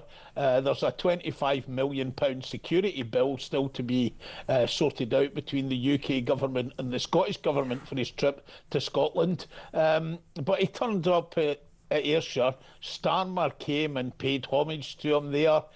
Ursula von der Leyen, to her great surprise, turned up, and you know, he was feted by them. He sort of announced an EU trade deal. The whole thing was just amazing. Lots of protests, though. I mean, didn't somebody poo in the holes at the golf course? Yeah, there was some protests. I mean, actually, I thought there would be more protests than there actually turned out to be. I went to a protest in Edinburgh outside the US consulate to report on that, and you know, there was only 1,000 people there. A very small. I was genuinely surprised. Look, I don't think it's a secret, and you've heard me saying this before, that Trump loves Scotland, but Scotland doesn't love Trump very much. I mean, he has got this, I mean, almost kind of Brigadoon conception of Scotland. I think he thinks it's kind of all golf courses. He did this amazing interview for a White House podcast when he spoke about Scotland and said it was a country with no crime, which kind of like sort of amazed us, but he's got that affinity, all based, of course, you know, I think apart from the golf courses and the fact that, you know, his mother came from Scotland. His mother, the story of his mother is a pretty incredible story, given, you know, what we know he's doing in America with immigration. His mother was a Scottish Gaelic speaker. Gaelic was her first language. She left for America in 1930, the day after her 18th birthday. She was a domestic servant for 4 years, met Fred Trump, Donald Trump's father, at a party, and they got married. And, you know, as I say, he's got this, you know, astonishing background, Scottish background, and he seems to just love Scotland. Was here, you know, a few times before he came, and before he was president the first time, and then when he was president the first time. But he just loves the place. So it's a very, very strange situation. You know, you go to Ireland, and again, I've talked about this before, and, you know, the Irish love their presidents, and they love talking about, you know, where they came from and their heritage and all that sort of stuff. You go to the Highlands and Islands of Scotland, and I'm not sure that you'll find that kind of affection for Donald Trump. You won't find any road signs or directions or anybody telling you, you know, even if you're American, that, you know, this is the way to go to Tongue and the Isle of Lewis, where it came from. Yeah, no, I don't think anybody's going to be doing that. But I do remember some of the protests, because the Scots are very, I mean, the sense of humour of the Scots is just brilliant. And, you know, the whole Epstein, you know, photographs of Trump and Epstein, and that was echoed down here, of course, when he had his second state visit. But the vans driving around in Scotland with big pictures of Trump and Epstein on them as well. I thought there was some very clever protesting that went on in Scotland. I just need to explain the Brigadoon thing that you said. That was a film I used to watch as a child, and this idealised version of Scotland turns up every 1,000 years, is it? Yeah. Every 1,000 years, and you can visit. So that's what you meant by Brigadoon. It's this 1930s movie. It's a kind of fantasy Scotland, right? Yeah, a fantasy idealised Scotland, where all the Scottish accents are terrible in that film. Yeah, I mean, the interesting thing about this interview in the podcast was he talked about how, you know, in America you get really nasty crime and people will come up and hit you over the back of your head. Never with a in baseball Scotland. hat. But that doesn't happen in Scotland, which was kind of news to quite a lot of us, to be quite honest. And They the gave other thing, birth to the Glasgow Kiss. yeah, well, indeed. The other thing that he spoke about that was interesting was that one of the things about Turnberry and the hotel at Turnberry, he owns this magnificent hotel that overlooks the championship golf course at Turnberry, and it's got a ballroom.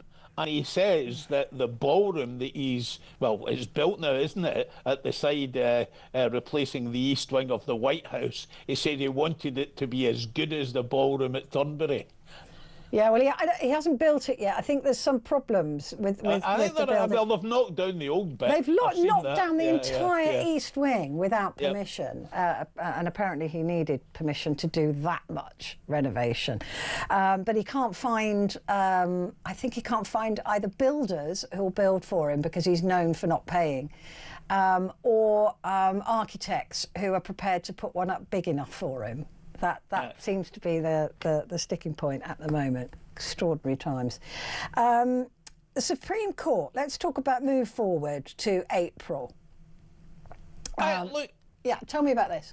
Look, in April there was a historic decision taken by the Supreme Court where a bunch of women in Scotland, they have an organisation called For Women Scotland, took the Scottish Government to the Supreme Court, in effect over the definition of a woman, and they won their case. The definition of a woman should be based on biological sex, and it's an incredible landmark judgment, and since then both the Scottish Government and the UK Government by and large have been dragging their feet about it.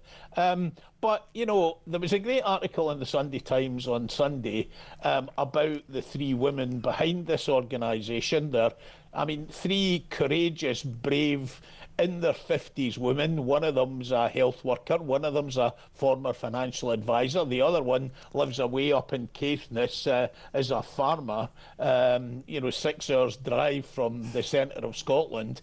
They were worried in 2019, exchanged messages on Mumsnet, and basically they were worried about that issue of self-identification and how it would impact on the rights of women in Scotland, and formed this organisation, despite the fact that you get told all the time that it's bankrolled by American right-wing people, J.K. Rowling gives them loads of money and all that. Actually, most of the money that they get, right, comes from donations of ordinary people all around the country, and they took on the government.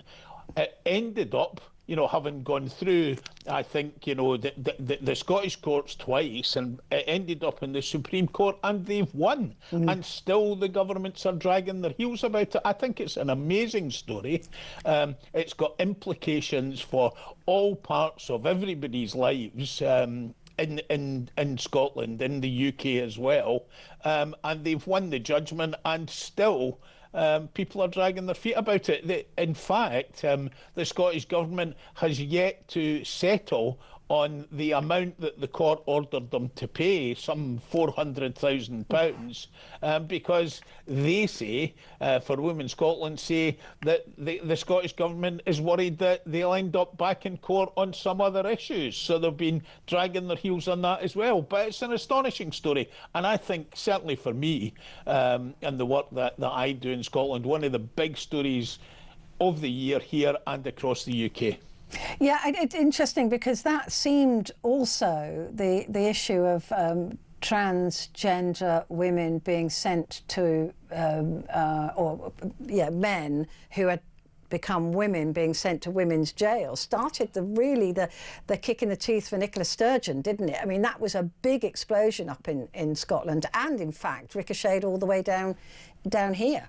The case of a guy called Isla Bryson was the case in question that you're talking about. There's a very, very famous picture, dare I say that it's this time in the afternoon, of Isla Bryson with a bulge in his trousers, Yes, which ended up on the front pages of all the newspapers. And yeah, I think it did play some part in the end on the pressure on Nicola Sturgeon to leave being First Minister, as she did in February 2023. I think I'm right in that date. Yeah, it was definitely a massive kind of anti-Sturgeon, because she stood by it and said that this. I'm trying to remember. I don't want to say the crime because in case I'm wrong, but this person had committed quite a violent crime against women and was in a women's prison claiming to be a woman, and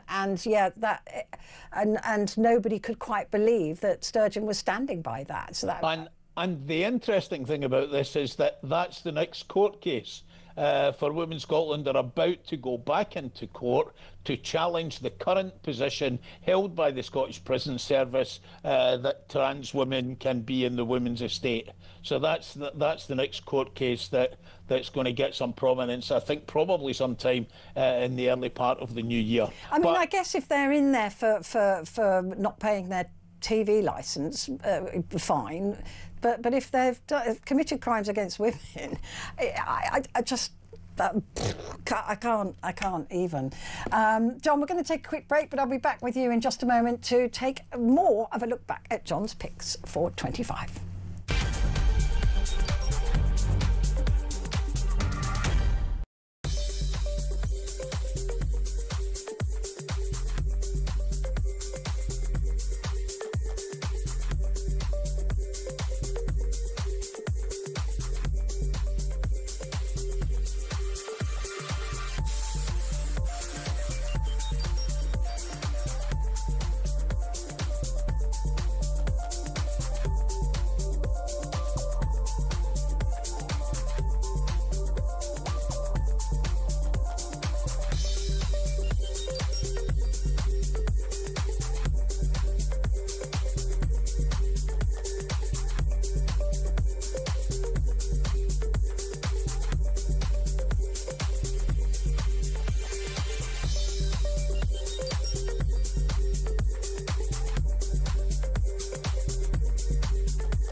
Across the UK, on DAB+, on YouTube, on your mobile, and on your side.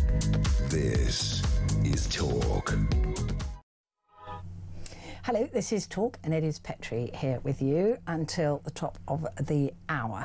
John Boothman is with me, political correspondent at the Sunday Times in Scotland, and he has chosen his top stories for 2025. John, 25 will be the year of thinner people.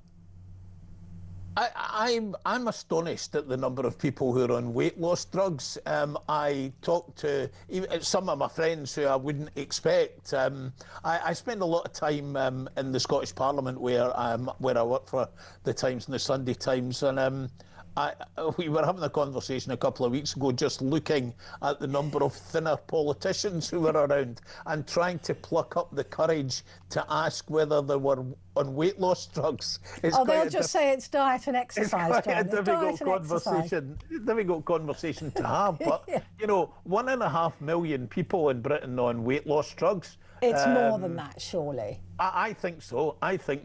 You can now get get it on the NHS as part of a specialised programme, but people paying between, what, 100 quid and 300 quid a month. Thanks to Donald Trump, yeah. Yeah, well, I mean, I think the whole thing's just absolutely astonishing. I think it will be interesting to see long term whether the effects of that can be, you know, the beneficial health effects, not just in terms of weight loss, but, you know, for, you know, cardiovascular stuff, for kidney disease. Yeah, cutting down on diabetes and all of those things. Yeah, it is really interesting. I was reading the other day as well, John, that for some reason it seems to work really well with men who've had prostate cancer as well.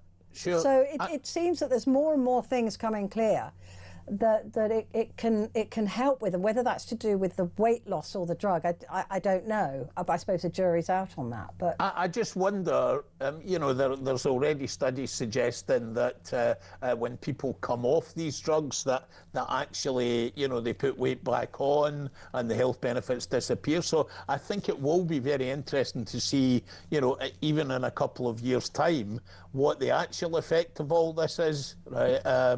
Yeah, I think that the drugs companies don't want you cured of obesity. They want you treated for obesity, right? So they're not going to come up with a cure. They're not going to come up with something that will, once you stop taking it, you're fine. They want you on this £300 a month for the rest of your life. I'm sure that's right, but there's also this. I mean, you know, I was talking to somebody, a politician who's a friend of mine earlier, who's talking about who's been taking this, and says that in the last 9 months he's lost 2.5 stone. I find the whole thing amazing. Yeah. You know, people are losing kind of more than 10% of their body weight in a short period of time. Yeah, I mean, but it didn't work for Boris Johnson though. He tried it apparently. I'm not sure very much will work for. You wouldn't have the patience to take it. No, that's the thing. I completely agree with you. He said he felt he got a bit ill, and so he stopped taking it. Blah blah blah. But of course, he cycles for miles. We were told. That's true. Doesn't seem to work for him either, but there we go. Now, this is your story of the year. I know how happy you were with this, John, because we spoke very close to, or even on the day. Scotland qualified for the World Cup. Look, I don't think people have any idea, right, how important that was in Scotland. I mean, I genuinely mean this. You know, we live in a kind of a period of time, this year in particular, there's a great cynicism and kind of hopelessness and stuff around, right? And that's, yeah, I won't be glad to see the back of 2025 in that respect. But, you know, 7 World Cups Scotland have failed to get to, right, since 1998 in France. And nobody had any expectations that night, not really, when we went to Hampden Park, that we were playing against Denmark, who were above us in the group. Denmark just needed to draw to win. Yeah. We had no expectations. And not only did we see, you know, one of the best goals that's ever been scored by Scotland, 3 of the 4 goals that Scotland scored were 3 of the best goals that have ever been scored by Scotland. And Scotland won, and we came away from the match. I was with my son, which was fabulous, because I've always wanted to go to a World Cup with my son, and now that we've got to the World Cup, if he goes, he wants to go with his pals, but that's another matter. And, you know, people were looking at each other after the game, standing waiting on the train in utter disbelief, right? Wow. And there was just for, you know, the next, few days, there was a joy, right? An unencumbered joy about the whole thing. And look, we'll probably go there. We're playing Brazil, we're playing Morocco, we're playing Haiti, and we'll get stuffed, right? But I mean, look, it was just such an amazing thing. And again, I'm just so glad I was able to be there. Yeah. Yeah, and with your boy as well. That's incredibly special, isn't it? Yeah. But a nation rejoiced. Yeah, and it is. I mean, I'm not really into football. Rugby's more my game if I was to sit and watch something. But it is so interesting how the country changes. You know, down here south, if there's a big England game, and it's got to be the same everywhere. Everybody seems happier, even if you're not into sport, you're not into the football, you somehow get swept up in it. It's one of those things that just brings people together, and there are so few of those now.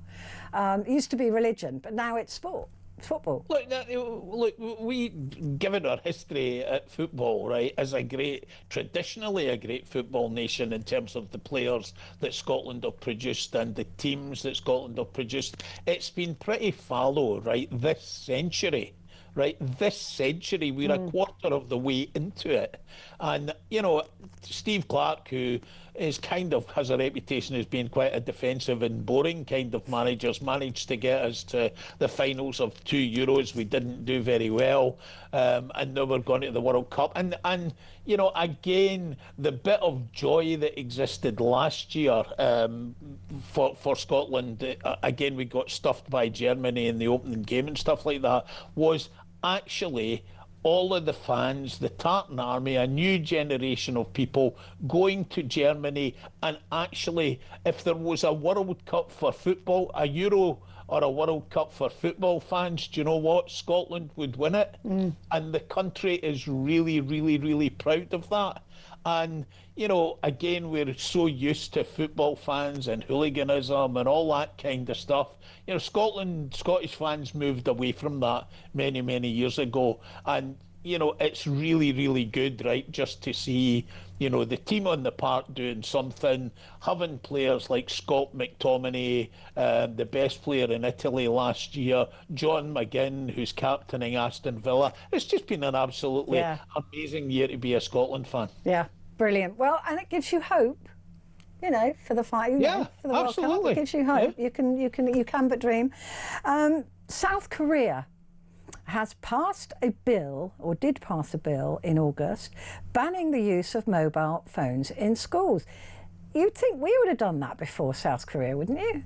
Look, this is one of my real big bugbears, right? I genuinely don't understand this, right? Anybody I talk to, right, in the wee town that I live in outside Edinburgh, it's like as plain as the very large nose and my very small face, right? that to stop kids using smartphones in schools would be a good idea. Absolutely. Why do we not do it, right? South Korea have done it. There's a whole series of other countries that are restricting or doing it now. I think there's restrictions in about 60 countries. We take this kind of laissez-faire approach that it's up to the head teacher in consultation with the parents or whatever. And you know, there's no doubt in my mind that it hampers kids' concentration in class. It's a distraction. But it also leads to more bullying. We know that. The social media that goes on in schools, the filming of each other, all of that would be taken away if they just had to hand their phones in at the beginning of the day and got them back at the end of the day. I don't think it's rocket science. Isn't it kind of symptomatic of a lot of the stuff that happens in the country now?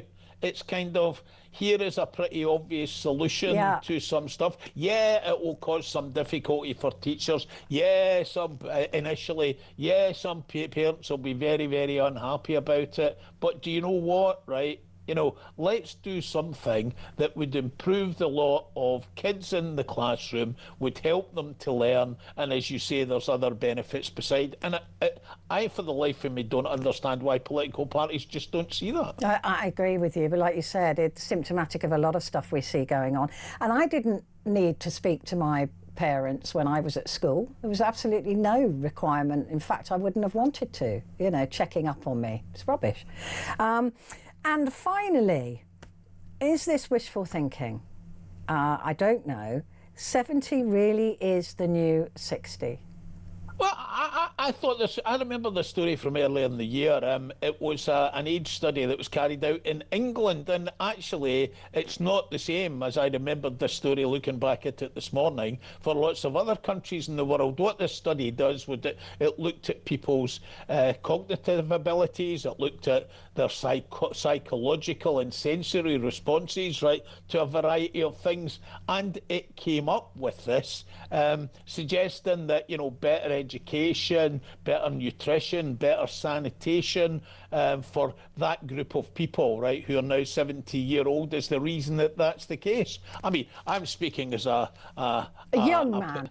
A person over the age of 60 is what I will say, who's and this is the big point, which was a major talking point in our household. My Spotify listening age was 22. Woo, so there you go. Get you, John Boosman. I mean, no, I better not mention what my wife's were. But anyway, this comes of listening to too much Lady Gaga and the like. But anyway. Are you a secret Swiftie, John? No, I'm not a secret Swiftie. Okay. But again, one of my highlights of the year, we went to see Lady Gaga in Manchester, and it was astonishing. It was like watching a 4-part opera. I have never seen a show in it like it in my life, and what an amazing arena the Co-op Live is in Manchester. If you get a chance to go, 21,000 people inside. It's just the most astonishing place. Did they not all just stare at you, going? No. Well, what's he doing here? Why is what he you a mean? Gaga?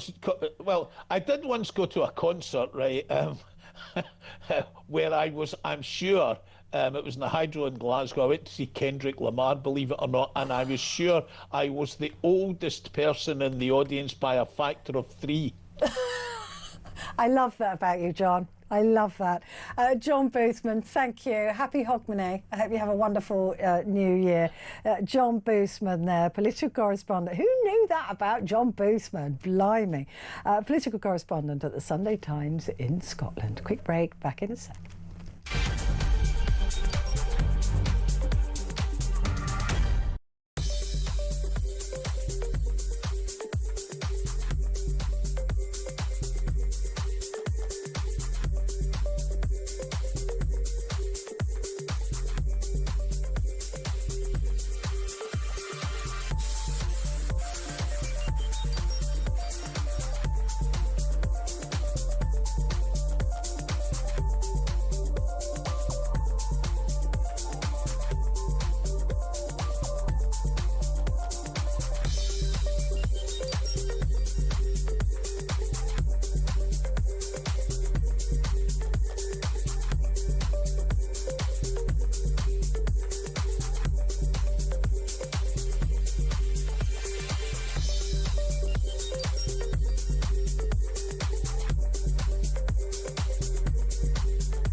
Across the UK, on DAB+, on YouTube, on your mobile, and on your side.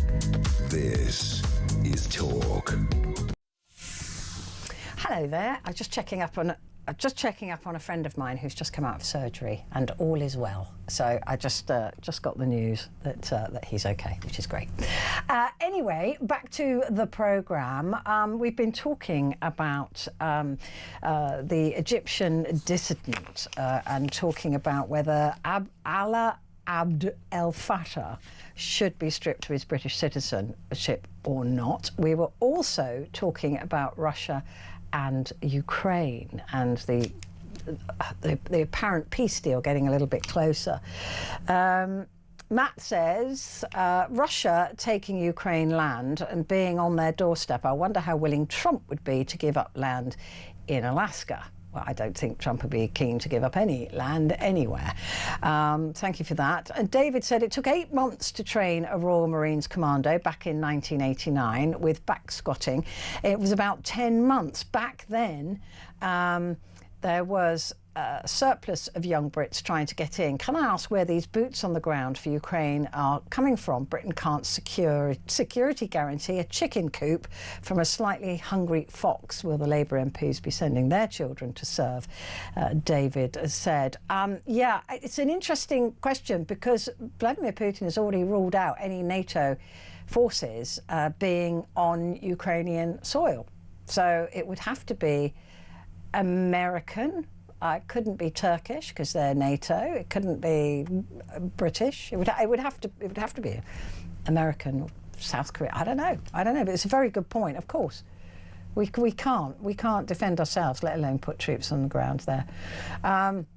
Joanna from Salisbury says, I went to Kiev in 1978 and they never considered themselves Russian then, and nor did the Georgians. You try and tell the Scottish, Northern Irish or Welsh that they're English, or the Basques that they are Spanish. No chance.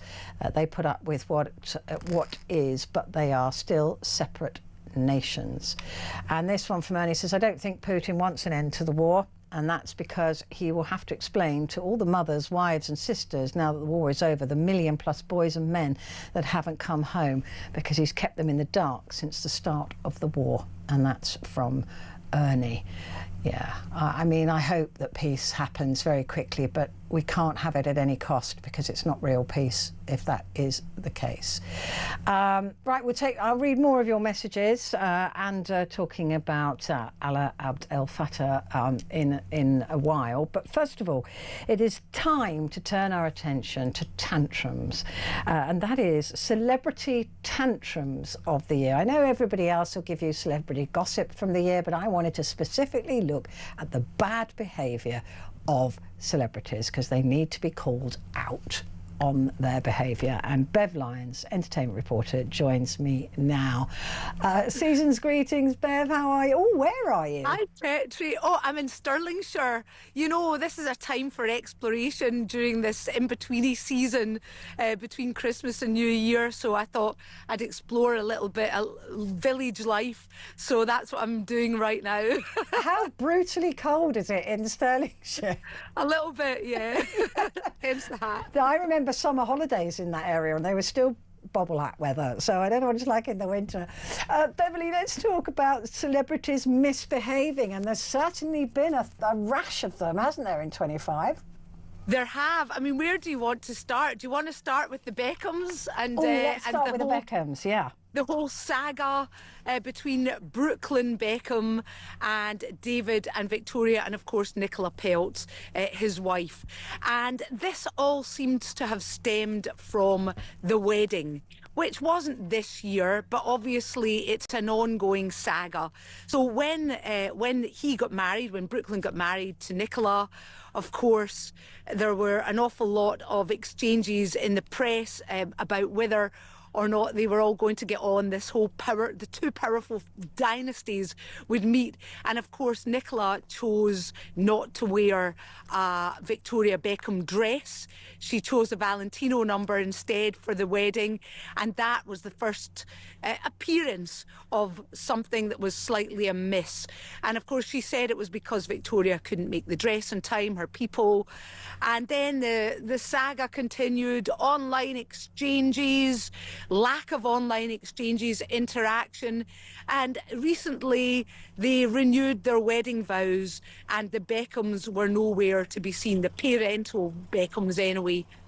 They've not been at the family celebrations, they weren't there for Christmas. The Beckhams had their own little celebration in the UK, and of course Brooklyn and his wife were still stateside.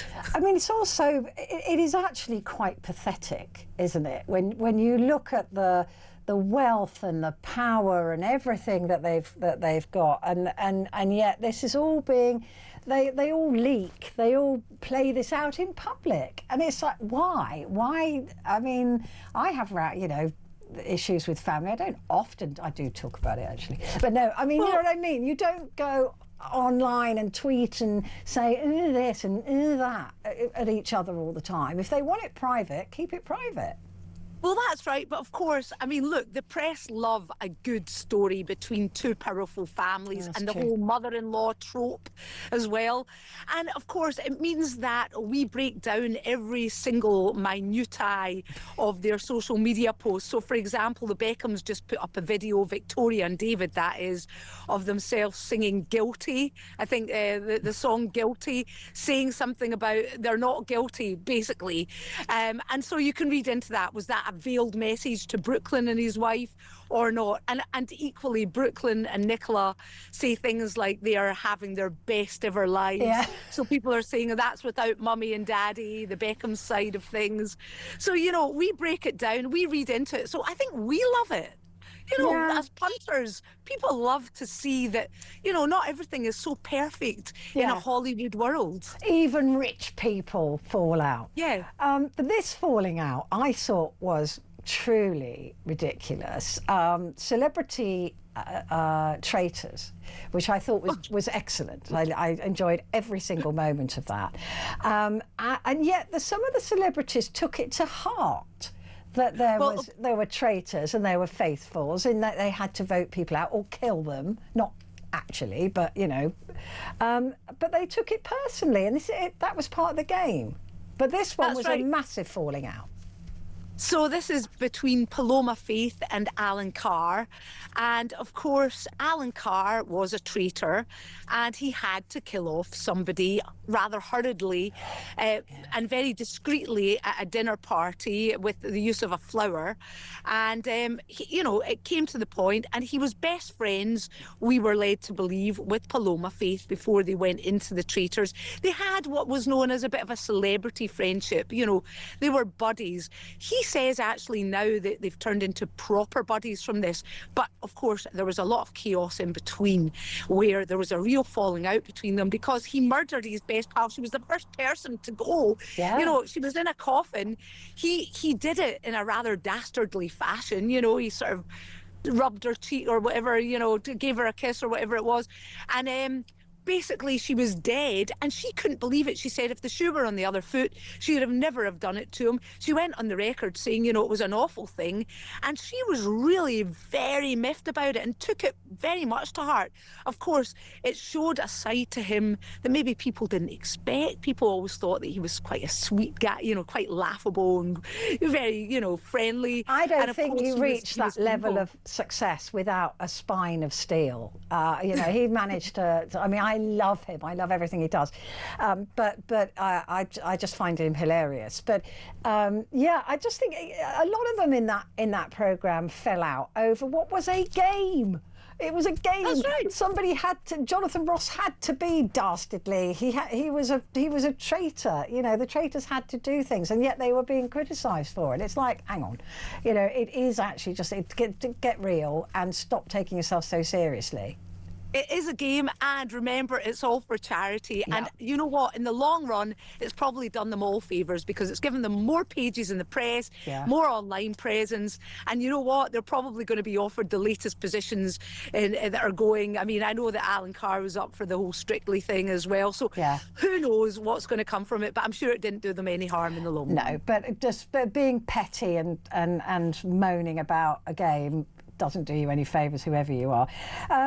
Katy Perry sort of embarrassed herself, didn't she, this year? Well, this was the whole space mission with Jeff Bezos. Now, the thing was, she went up to the sort of edges of space on this beautiful contraption here that we're seeing. Now, the thing was, when she came down, and remember, she wasn't up there for very long, along with a whole posse of other ladies, actually. It was all about girl power was the message. She came down, she kissed the ground, which people felt was a bit stretching it, a bit over the mark. And of course, this did have a larger impact because not only did she get lots of hate from it, and I think there were even food chains in America that were saying, can we send her back up there? And a lot of people were agreeing with them as well on that. But shortly after, she split from Orlando Bloom, who said kind of publicly as well, that, well, it was reported to have said that that he was embarrassed by the whole thing, that, you know, it wasn't. And I think that they said that they were from two very different pools. Yeah. I think that's how Katie put it.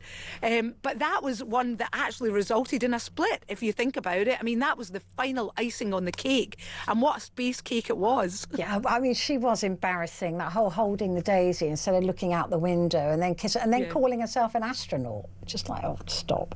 And Kim Kardashian. We can't look back at the year without the Kardashians being part of a behaviour pattern. She failed her legal exams, but it wasn't her fault. Well, this is what I love is, you know that things are bad when you manage to have a tantrum with your chat GPT. That's when you know that things have been taken to the limit. And I think that this is a sign of 2025, if ever there were one, that we have become so reliant on technology and on being fed information from artificial intelligence that we're now actually falling out with it. And she was shouting at her chat GPT for failing the bar. She also, of course, blamed psychics who told her that she would pass. So Kim Kardashian took it right to another level, which we love to see, because let's face it, life with the Kardashians is always a bit out there.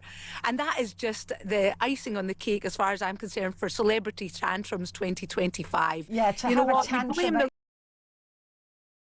26, but I very much doubt it. Bev, enjoy the rest of your walk or hike or whatever it is that you're doing. I don't know what I'm doing. And a happy Hogmanay to you. I hope you have a wonderful new year. I don't know what I'm doing, she just said. Beverly Lyons there, fabulous Bev, entertainment reporter. Right, quick break, then back to you in just a moment.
Across the UK, on DAB+, on YouTube, on your mobile, and on your side. This is Talk. Hello there, this is Talk, and it is Petrie here with you until the top of the hour, when Alex Phillips will be here to take over. She's not going to come and do a handover because she's got a bit of a cold, and I can't take the bugs. So she will be here though at the top of the hour. Some of your messages now, and Carol has said, "I hope you had a wonderful Christmas. My lovely daughter bought me your cookbook for Christmas." What a lovely daughter you have. That is amazing. I said, could I send it to you to sign, and your sister as well, if possible? Yes, you can. And Carol, next time you phone in, I'll ask my team to give you the address to the building here, and I will sign it, and I'll get my sister to sign it as well, and then we'll get it back to you. I hope you enjoy it. It is a bit of fun. And she said, I hope you, the pets in your family, have had a happy, healthy new year. And same back to you, Carol. And she said, I'll give you an update on my health when you're back on the night spot. Yes, please. So lots of love to you, and a happy new year to you as well. And you may remember a little bit earlier, Josh sent me a message in Pewsey saying that I've been keeping him company and keeping him sane while he built a kitchen for his 4-year-old, and there it is. Josh, well done. I mean, that's a proper kitchen. That's got everything. Got the oven, got the taps, the sink, and the extra bit added on, and a microwave. That's a posh kitchen for a kid, isn't it? That is beautiful. Congratulations, Josh. Well done. He sent that and said, the kitchen Petrie helped build. Thank you for even giving me any credit on that beautiful construction there. Well done. Right, let's get back to your calls. And we have been talking all afternoon about Alaa Abd El Fattah, who is the Egyptian dual British national citizen who was sent back, who came back to the UK, I think on Boxing Day, But anyway, since then, loads of tweets and messages that he put out on social media have come to light. Apparently, we're led to believe that they have just come to light, where he said some really horrendous things 13 to 15 years ago. He said, I seriously hate white people, especially those of English or Dutch or German descent. El Fattah has since issued a grovelling apology over the comments, admitting how shocking and hurtful they are. And this is 48 hours after the Prime Minister welcomed El Fattah's arrival in the UK following years of detention in his native Egypt. He was given British citizenship through his mother's birthright. So that was how that happened. Kemi Badenoch called on the Home Secretary, Shabana Mahmood, to pull out all the stops to have El Fattah deported. The comments he made on social media about violence against Jews, white people and the police, amongst others, are disgusting and abhorrent. They were also anti-British. She said British citizenship is more than a passport. Our country is our home, not a hotel. So, as I said, he has issued an apology, but is that enough? And do you think he should be able to maintain his British citizenship status? Peter is in Oxfordshire. Good afternoon, Peter. Hello, Petrie. Thank you for taking the call. You're very welcome. In my humble opinion, this is one of the biggest scandals that has hit the British political class in general and Starmer in particular. Starmer's lurched from one crisis to another. Yeah, he certainly has. This is the biggest of all, in my view, because if he can't revoke this man's British status, he has inflicted on the British public a highly dangerous and hostile individual who should not be here. And do you believe that it is impossible for him to have changed his view in 13 to 15 years, this man? No. I think he has owned up because it has been discovered. I cannot believe that this was not discoverable. Very simply, I think it was discussed on Peter Cardwell's show this morning that a second look at Google, the second entry on there, shows an article by him when he's in his 30s, a man of mature age, spouting the most disgusting things about this country, about the West in general, and about Jews. Yeah, it is. I mean, this is where the pieces don't fit for me, Peter. It is that either they knew and suppressed it, or they knew and didn't care, or even worse, didn't know. That's why it's the biggest scandal, because either our Prime Minister is utterly incompetent, I mean, seriously incompetent people, yeah. or he just doesn't care. Yeah. I mean, you can't have it either way. Whichever way you cut it, he is monstrously guilty. Yeah, well, I mean, exactly right. Whichever way you slice this pie, it does not look good on him. And the fact that he hasn't even broken his holiday to make a statement, or to just get his press secretary to make a statement or something on this, is also a sign of arrogance. He hasn't withdrawn this tweet either, the one that was issued on Friday, I think. Or saying we fought. Saying how delighted he was that the man was in UK. Yeah. I mean, the Labour Party have got form on this. I mean, if we go back, it all started with Jolly Ken Livingstone, who started inviting hate preachers from the Middle East into London. It caused a scandal at the time. Well, then you got Corbyn. Jeremy Corbyn, who wrote the foreword to books that were anti-Jewish. Yeah, well, I think as some commentators have said, you can't really take Corbyn terribly seriously. But, I mean, this goes to the whole heart of the Labour Party. This is the leader of the Labour Party. And according to this morning's Times, it says that a number of ministers are quite aghast at what has happened. Yeah, Labour ministers too are very... Because it is unthinkable, Peter, that he didn't have this knowledge of this man, or that the Home Office, cleared through his citizenship without knowledge of this. I mean, the guy was convicted of offences in Egypt for which he was given a very substantial sentence. One would have thought that the slightest inquiry would have revealed something about this man's background, what he did, what he thought. Do you think the police should be involved in those tweets, even though there's no statute on that sort of thing, that they should get involved with this? Well, the police could investigate, I suppose, but I mean the police have got a very poor track record on this. I mean, we've got the West Midlands case involving the Maccabee. The lies there. Bans. Yeah. You know, I mean, misinformation about all that. It's appalling. I mean, when people see Lucy Connolly got 31 months for a tweet which she withdrew after 15 minutes or a couple of hours. Yeah, they were making an example of her. I mean, she did break the law, but so has he. Absolutely, absolutely. I'm not saying that Lucy Connolly should not have been punished, but she was given 31 months. This guy at Glastonbury is being let off completely, and we've got now the situation of this man who's being admitted from Egypt. And frankly, I think people are just totally bemused at what is going on in this country. Yeah, there's a definite rising hypocrisy here, isn't there, or two-tierism, or something that is not going to go away for Keir Starmer, and neither should it at this point. Peter, great to talk to you. Janice is in Essex. Janice, last word to you, I think. Oh, Petrie, I've been speaking to you for years. Yeah. You know me from the days where you were 4 o'clock. Yeah.